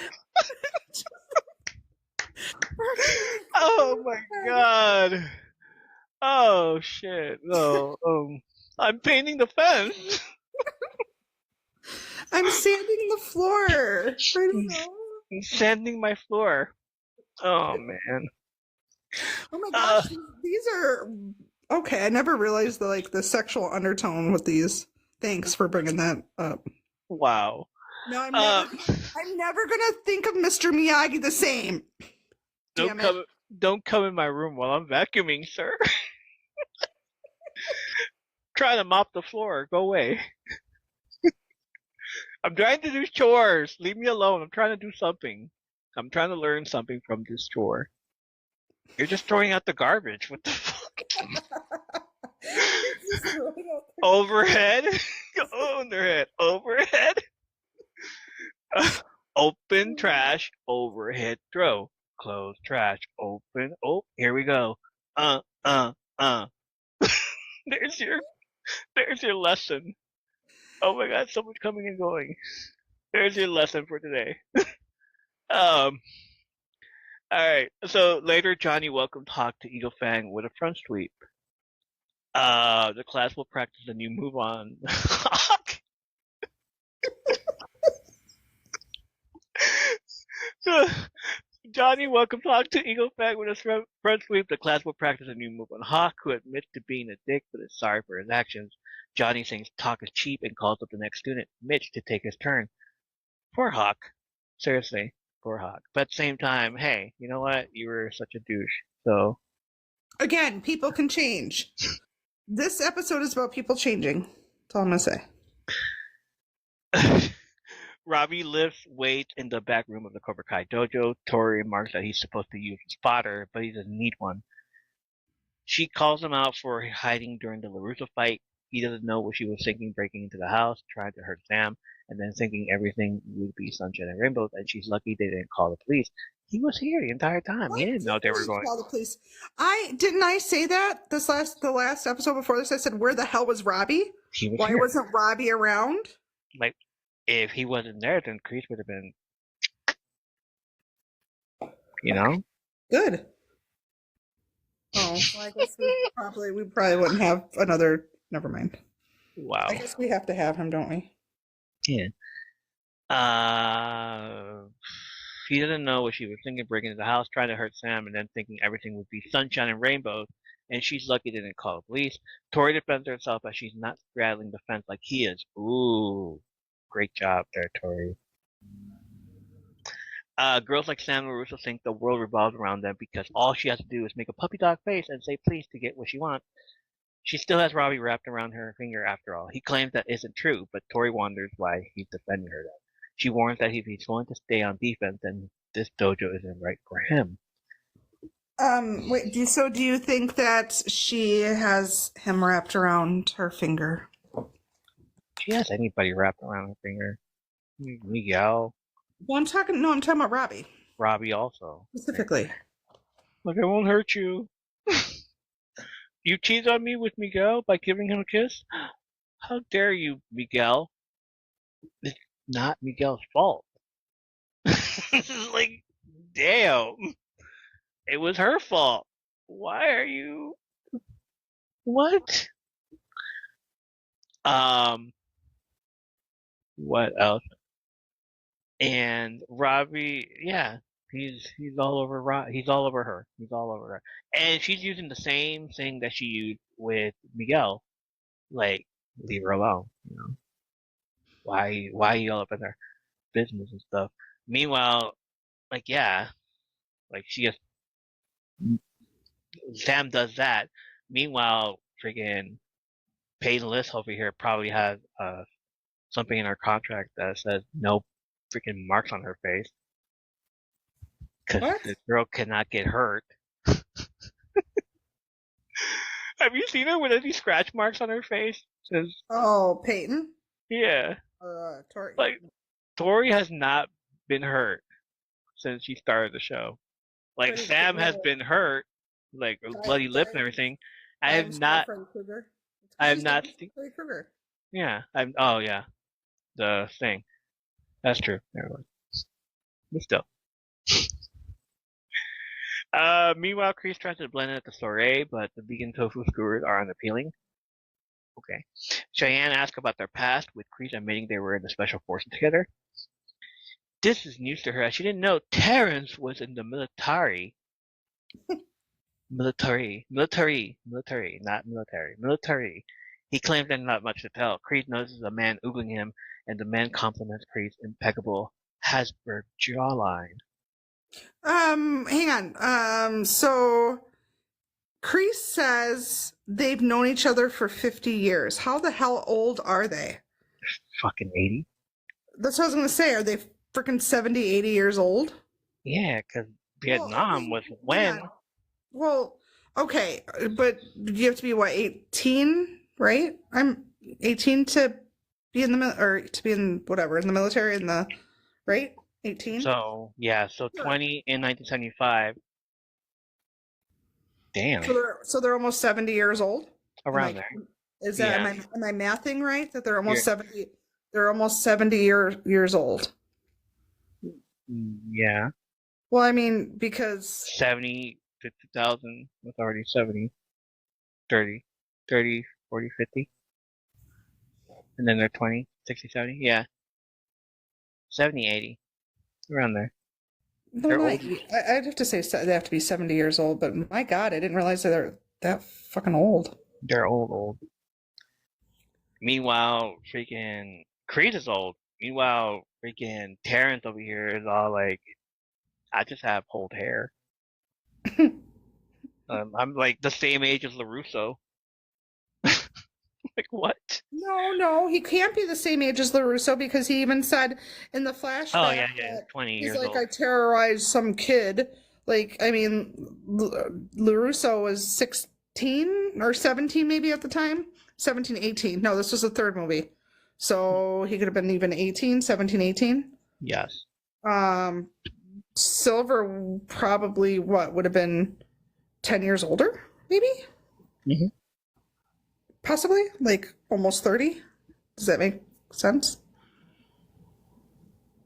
I don't know. No, I guess that would make him like 100 years old. Never mind. Why are we on this? Okay, never mind. You can continue. Cheyenne raves that Terrence is hosting the launch of her mindfulness app. Oh, how demure of her.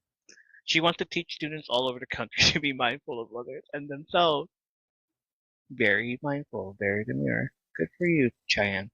Creed likens it to him and Terrence's past of teaching children martial arts. Cheyenne refers to the group as the Vipers? Creed immediately corrects that it's Cobra Kai. The man beside him calls it, oh, how adorable. He had a karate phase. Immediately. It wasn't a phase. It was a lifestyle. And Creed snapped it right away. Like, you can never leave it behind. What the fuck? I'm done. Daniel teaches meditation and emotional control to Miyagi does, but Eagle Fang's boisterous antics and foul language break the team's concentration. Daniel goes outside to ask Johnny to keep it down, taking him around the back to talk in privately. Johnny notes that karate isn't exactly a quiet sport. It isn't. But for some reason, Daniel thinks it is. Daniel thinks it's what? It's a quiet sport. While taking a break, Hawk retreats into the dojo where he mutters over having to walk off being punched below the belt, saying he's just trying his best. He notices a painting on the wall and examines it. Dimitri enters and explains the sparring deck where Mr. Miyagi's great-grandfather taught karate on the Okinawan waterfront. Hawk touches the frame just as Chris tells him to be careful. Why did he touch the frame? He doesn't really touch a frame. Ooh, a cool picture. Let me touch the frame. What the fuck is that? Why do you need to touch the frame at all? Just look at the picture, that's all. Chris tells him to be careful, jokes that Chris is afraid he'll break it, but Chris is serious. Hey, don't no. We're serious around here, buddy. Don't touch it. You already broke a door, you already stole Mr. Miyagi's medal, and you beat up And he threw Bert through the window. and beat up Nate. Angry. And threw Bert through the glass window. Let's not forget that. But he didn't hurt himself. Like, Nate is the one that's like hurt because like he bloodied him up. No touching without consent. Even a saying.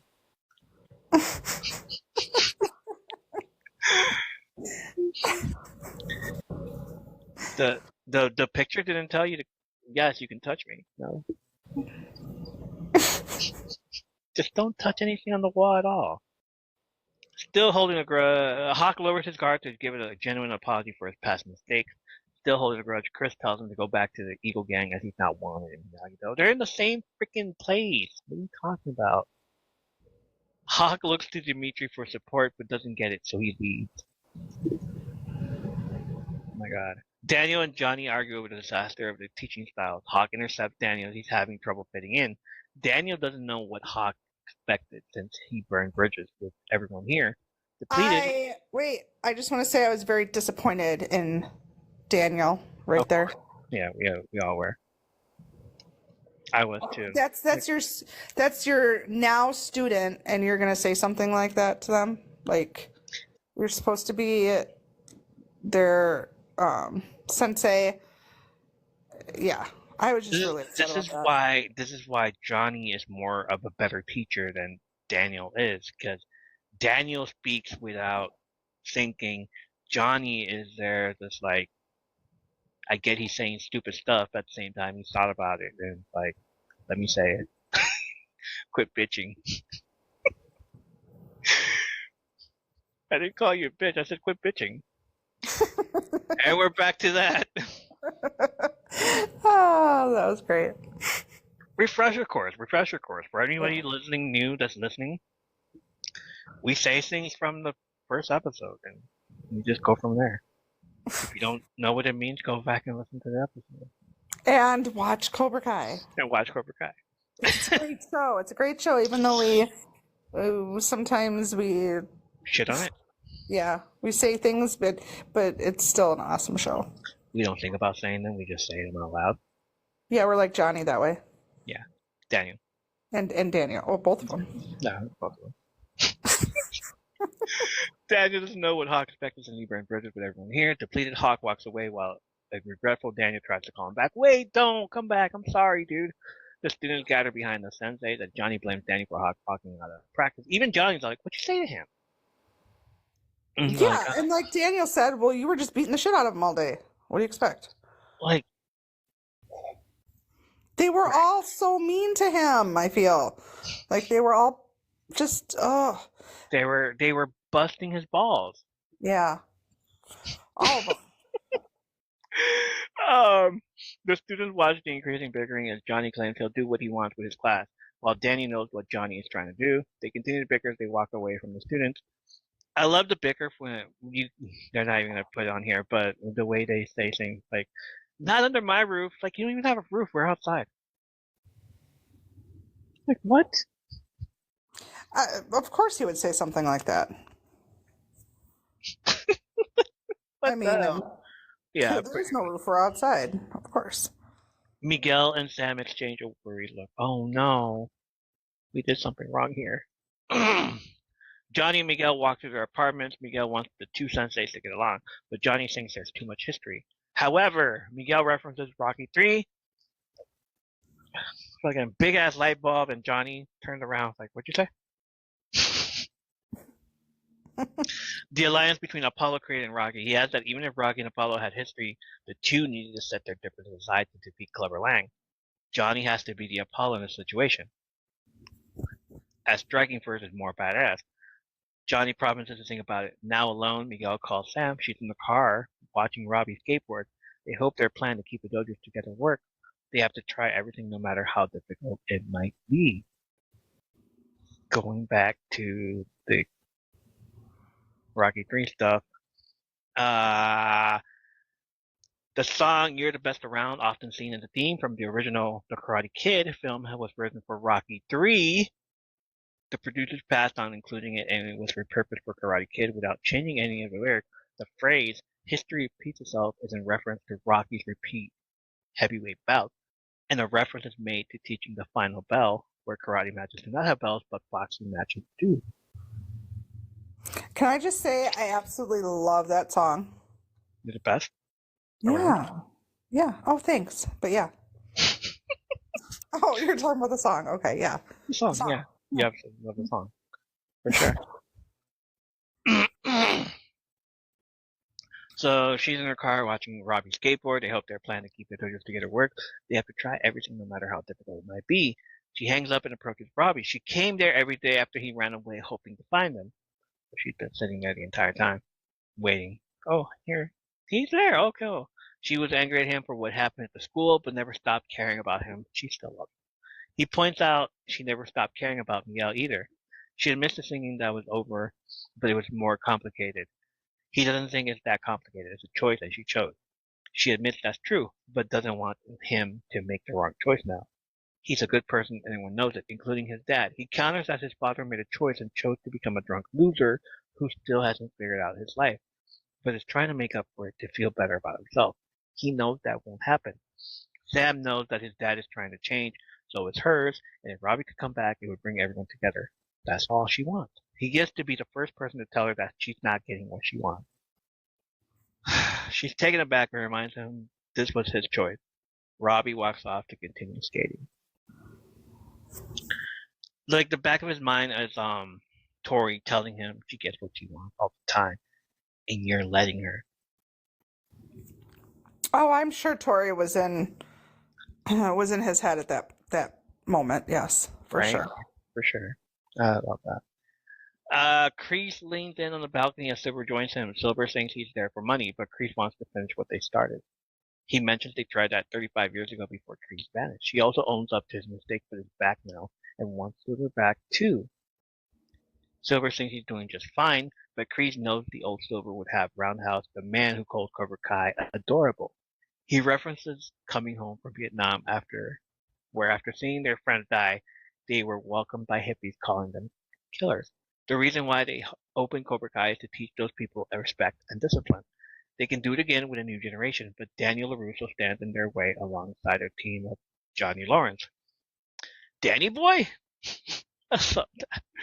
Like, it's been like 40 years, and the first thing he remembers is Danny boy? He needs a partner, and the only other person who knows how to teach Cobra Kai is Silver, who muses for a moment, then declines. I love that. Yeah, no, I don't want to do that. Silver explains that back in the 80s, he thought he could conquer the world, and almost did. He abused snow, powder, and was vindictive that he terrorized a teenager over a tournament. Obviously can't use that word. Making him look deranged talking about his experiences. He hit rock bottom after that, but found clarity in therapy and rebuilt his lost fortune. Kreese disappearing was the best thing to happen to him. Going into the sunset might work for Silver, but Kreese still has fight left in him. He leaves while Silver leans in on the balcony. He's getting in his head, and Silver's all like, no, I don't want to do it. No, I don't want to do it. No, leave me alone. All right. Like, fine. he knows how he works, and that's why, yeah. I feel Terry knows how Kreese works. He's known him for 50 years. He knows how he works. But at the same time, he owes him his life. And that's like the depth that he can't, that he will always. That brings me to, well, I guess I won't ask it yet until closer to the end. Never mind. Okay. Johnny practices an apology speech to Daniel just as someone knocks at the door. It's Daniel holding a six-pack of beer wanting to talk. He apologizes for the actions of the day. They drink beer with Johnny offering sliced ham that Daniel declines. How old was that ham? Do you want some ham? Like, I feel like it came from like my fridge as well when I left.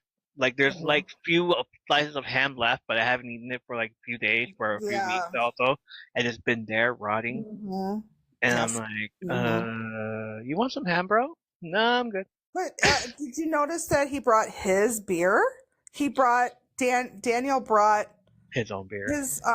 Daniel brought his oh my gosh, Johnny's beer, like the kind that Johnny drinks. Adult beverage. You can't say that. I forgot. We can't. No. Yeah, whatever. I don't care. They drink beer with Johnny, offering sliced ham to Daniel declines. Daniel acknowledges how difficult it must have been for Johnny to come to Miyagi-Do, but thinks for the sake of the kids that he should join Miyagi-Do. Yeah, banquet, right? Isn't it Core's banquet or something? Core's banquet. Yeah. I still know what the hell that is. Like, what? Daniel acknowledges how difficult it must have been for Johnny to come to Miyagi-Do, but thinks for the sake of the kids that he should join Miyagi-Do. Johnny thinks Daniel should join Eagle Fang instead. Daniel explains that Miyagi-Do has a rich history while bluntly explaining how Eagle Fang began 3 weeks ago in a park. Johnny counters that just because something's better around longer doesn't make it better, especially since Miyagi-Do doesn't even have a good place to fight. They agree to Ko-sensei saying it will work and agree to tell the kids tomorrow. I love how Daniel's all like, you probably got it from this freaking poster on the wall right here. No, he got it from Iron Eagle, sir. His favorite movie of all time. His motivational movie. Johnny's beer is cool as banquet with that milk beer, even the shape of the bottles. Nice. The next morning, Sam sits in the backseat of Miyagi's car when Miguel arrives. He pretends to be the chauffeur, but Sam isn't in a playful mood. Her dad was gone when she got up, and neither of them know if their senseis had a chance to talk. They see Hawk walk into the backyard with a sledgehammer. They didn't even go after him at all. They're just like, is that Hawk with a sledgehammer? Yeah. What? Oh, that scene. Oh my God.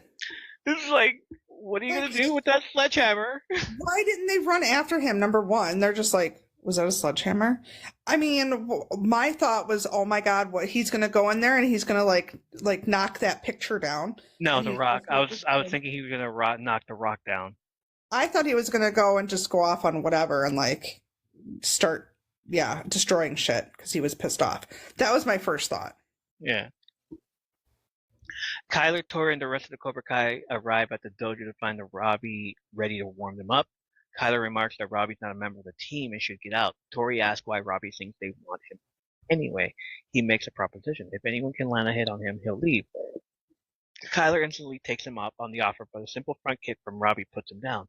Kyler can never get anything done around here, man. He's always getting his ass kicked. What are you here for, sir? What are you here for? The other students take turns attacking Robbie, but easily subdues them with the defensive techniques he learned from Daniel coming into youth. He squares off against with Kyler and another student before Tori jumps in. He flips into the mask and asks for no hard feelings. She kicks him in the face and he falls. He's ready to honor their deal, but she tells him to stay.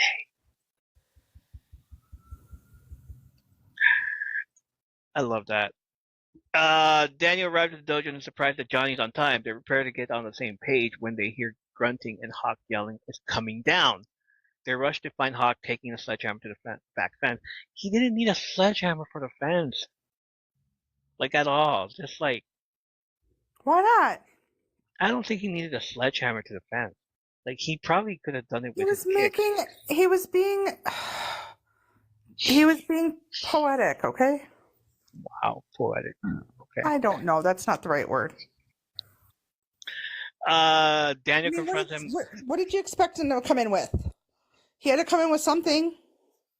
I'm gonna take this sledgehammer and hit the wooden fence. Well, I mean, a sledgehammer just makes sense. Okay. I don't know why, but it does.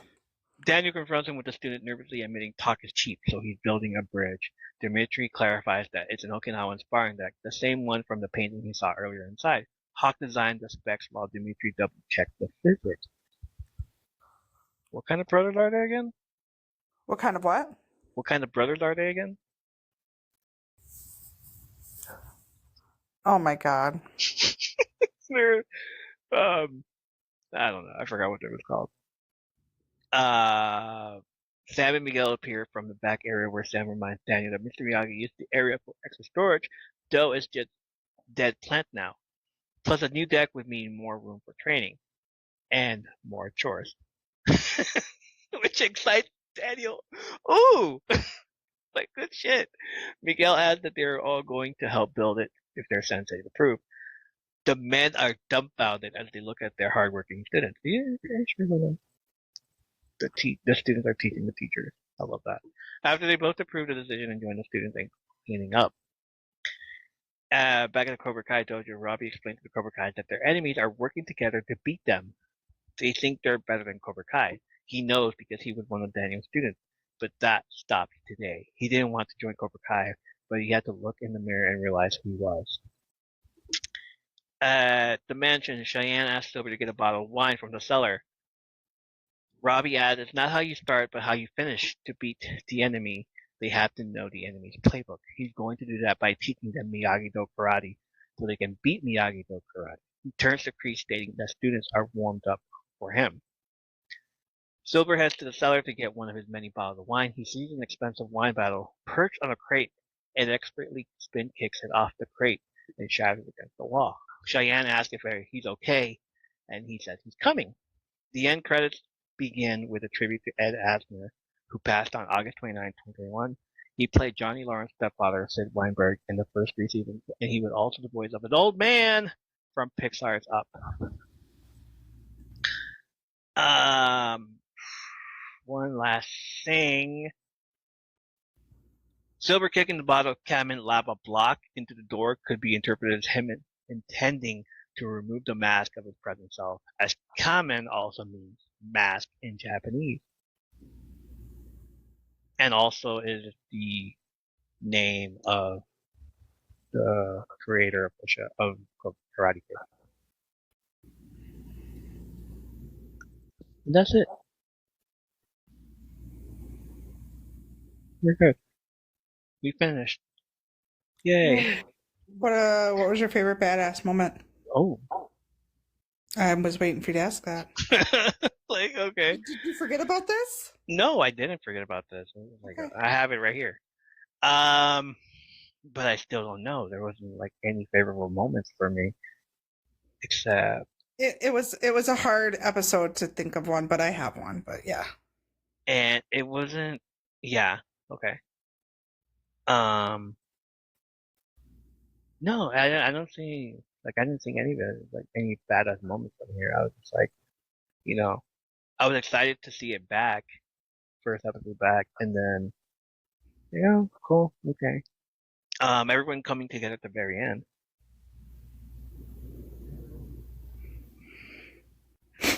What about yours?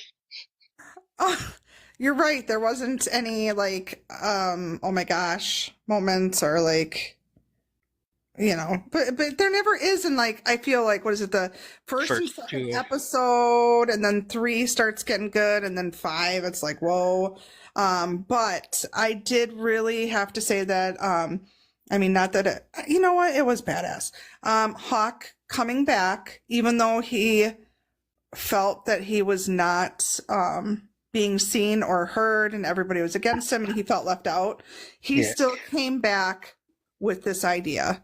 He still came back and wanted to be a part of this and wanted to, bring everyone together. He had that idea. So I was very proud of Hawk. And yes, he has been a complete and utter jerk for most of the time. But again, I feel like he wants to change and he wants to make amends. And yeah. So that was my favorite. The episode thought. I mean, it was to me. This episode was for first episode 1 back. I think I enjoyed this episode more than the other episode ones.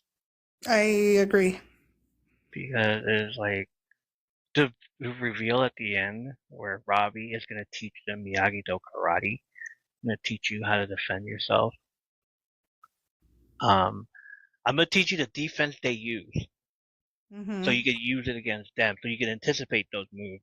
But at the same time, like,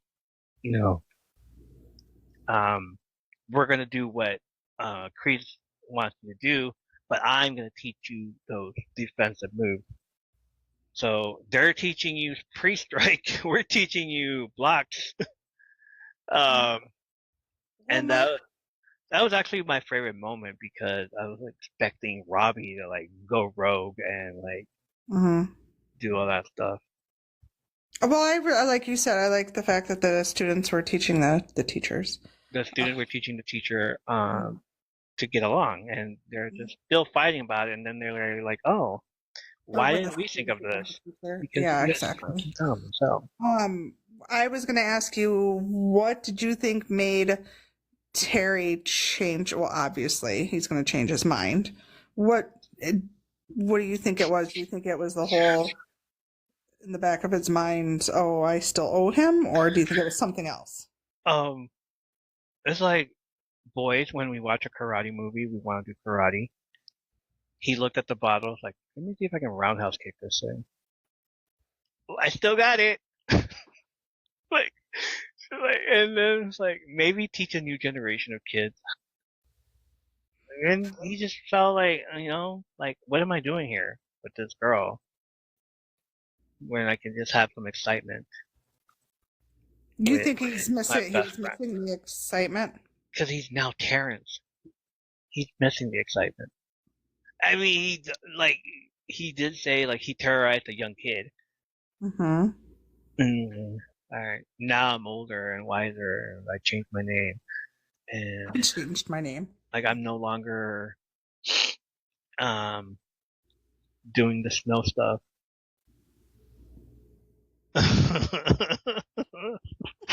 I'm no longer doing the snow stuff, and I believe that he's just hanging out. Like he wants to go back to his roots, and maybe Kreese might have put something in his head like, you owe me. You will forever owe me. You're always gonna owe me. I saved your life. What else? What's there?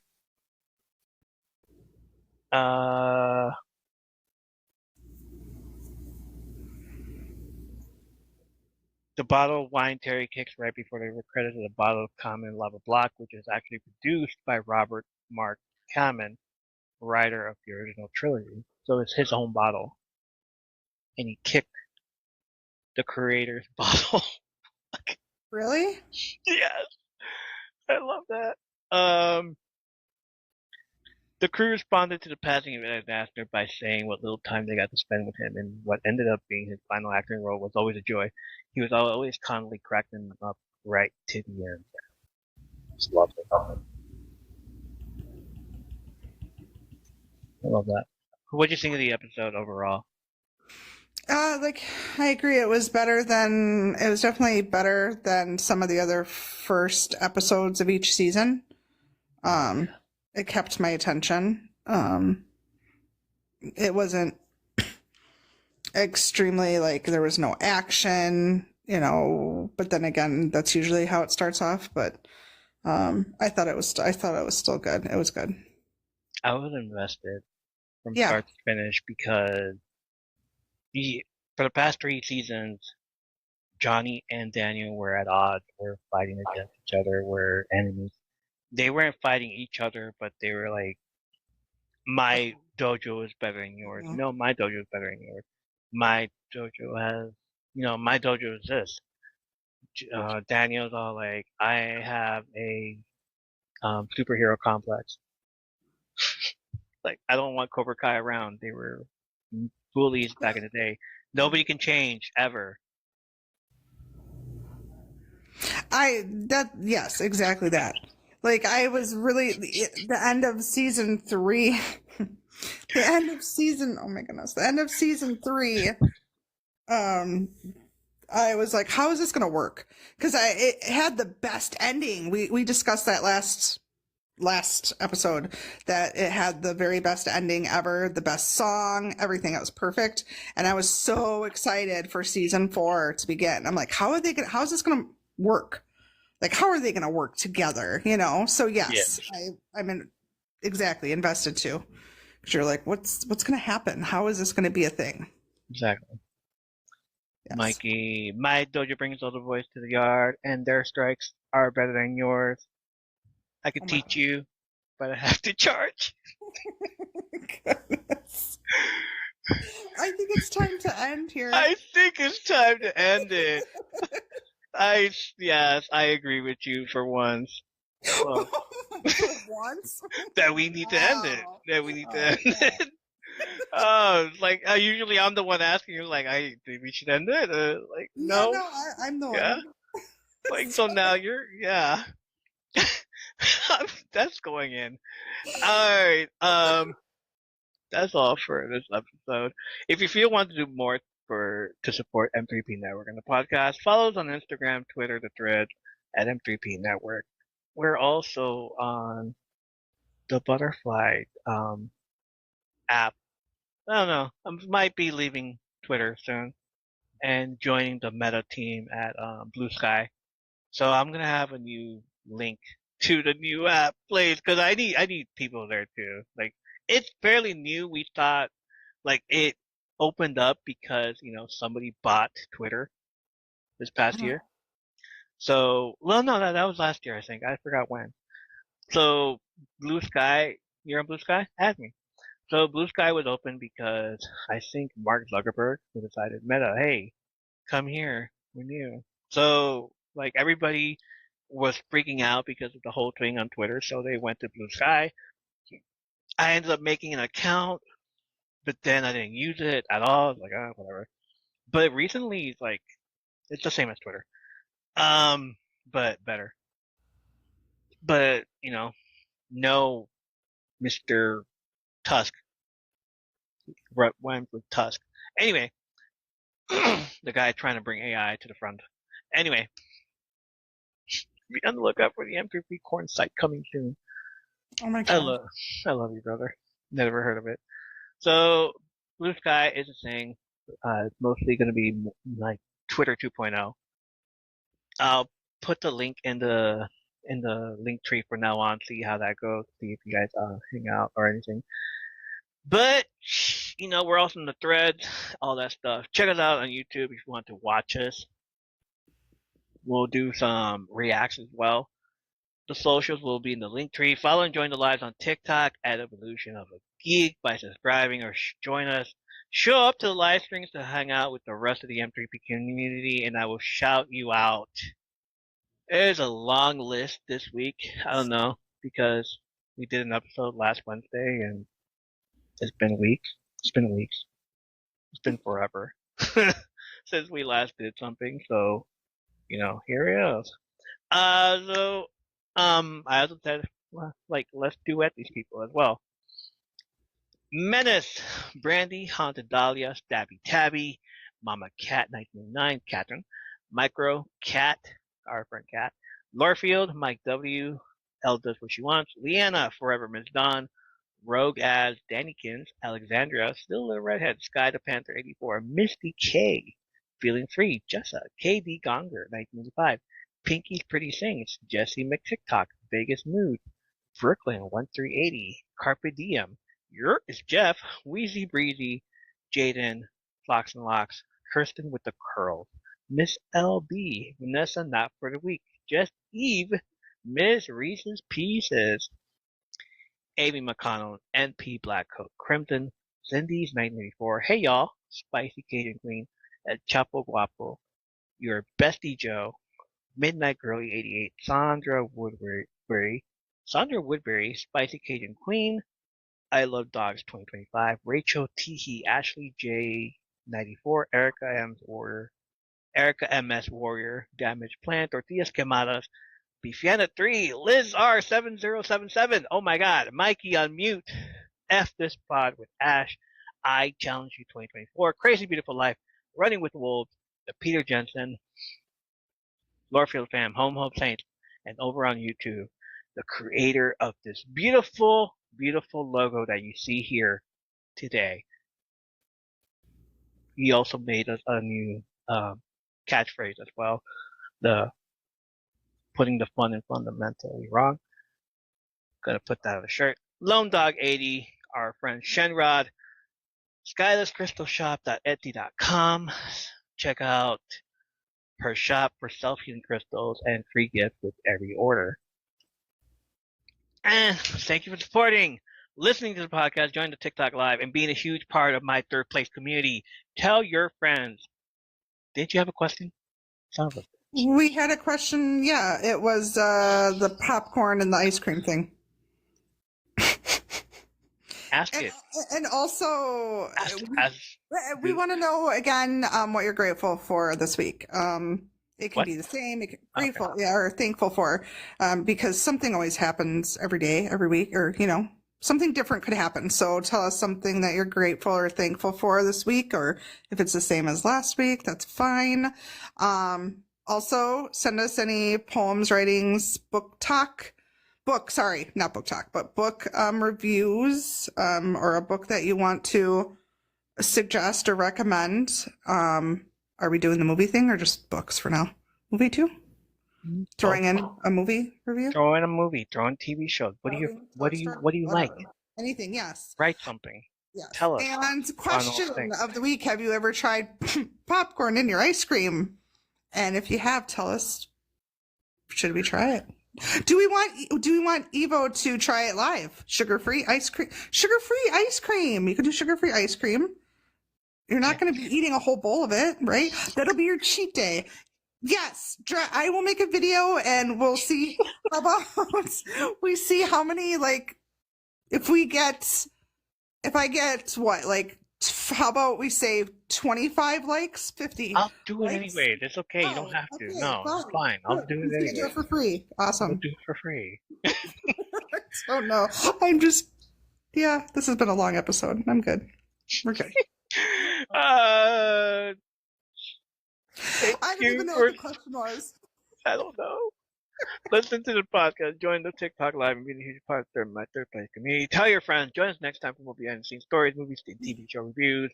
I'm Evo. I'm Brandy. And remember, Strike first. Strike hard. no mercy. No mercy. 2 Geeks, 1 Cup coming soon. Oh my God.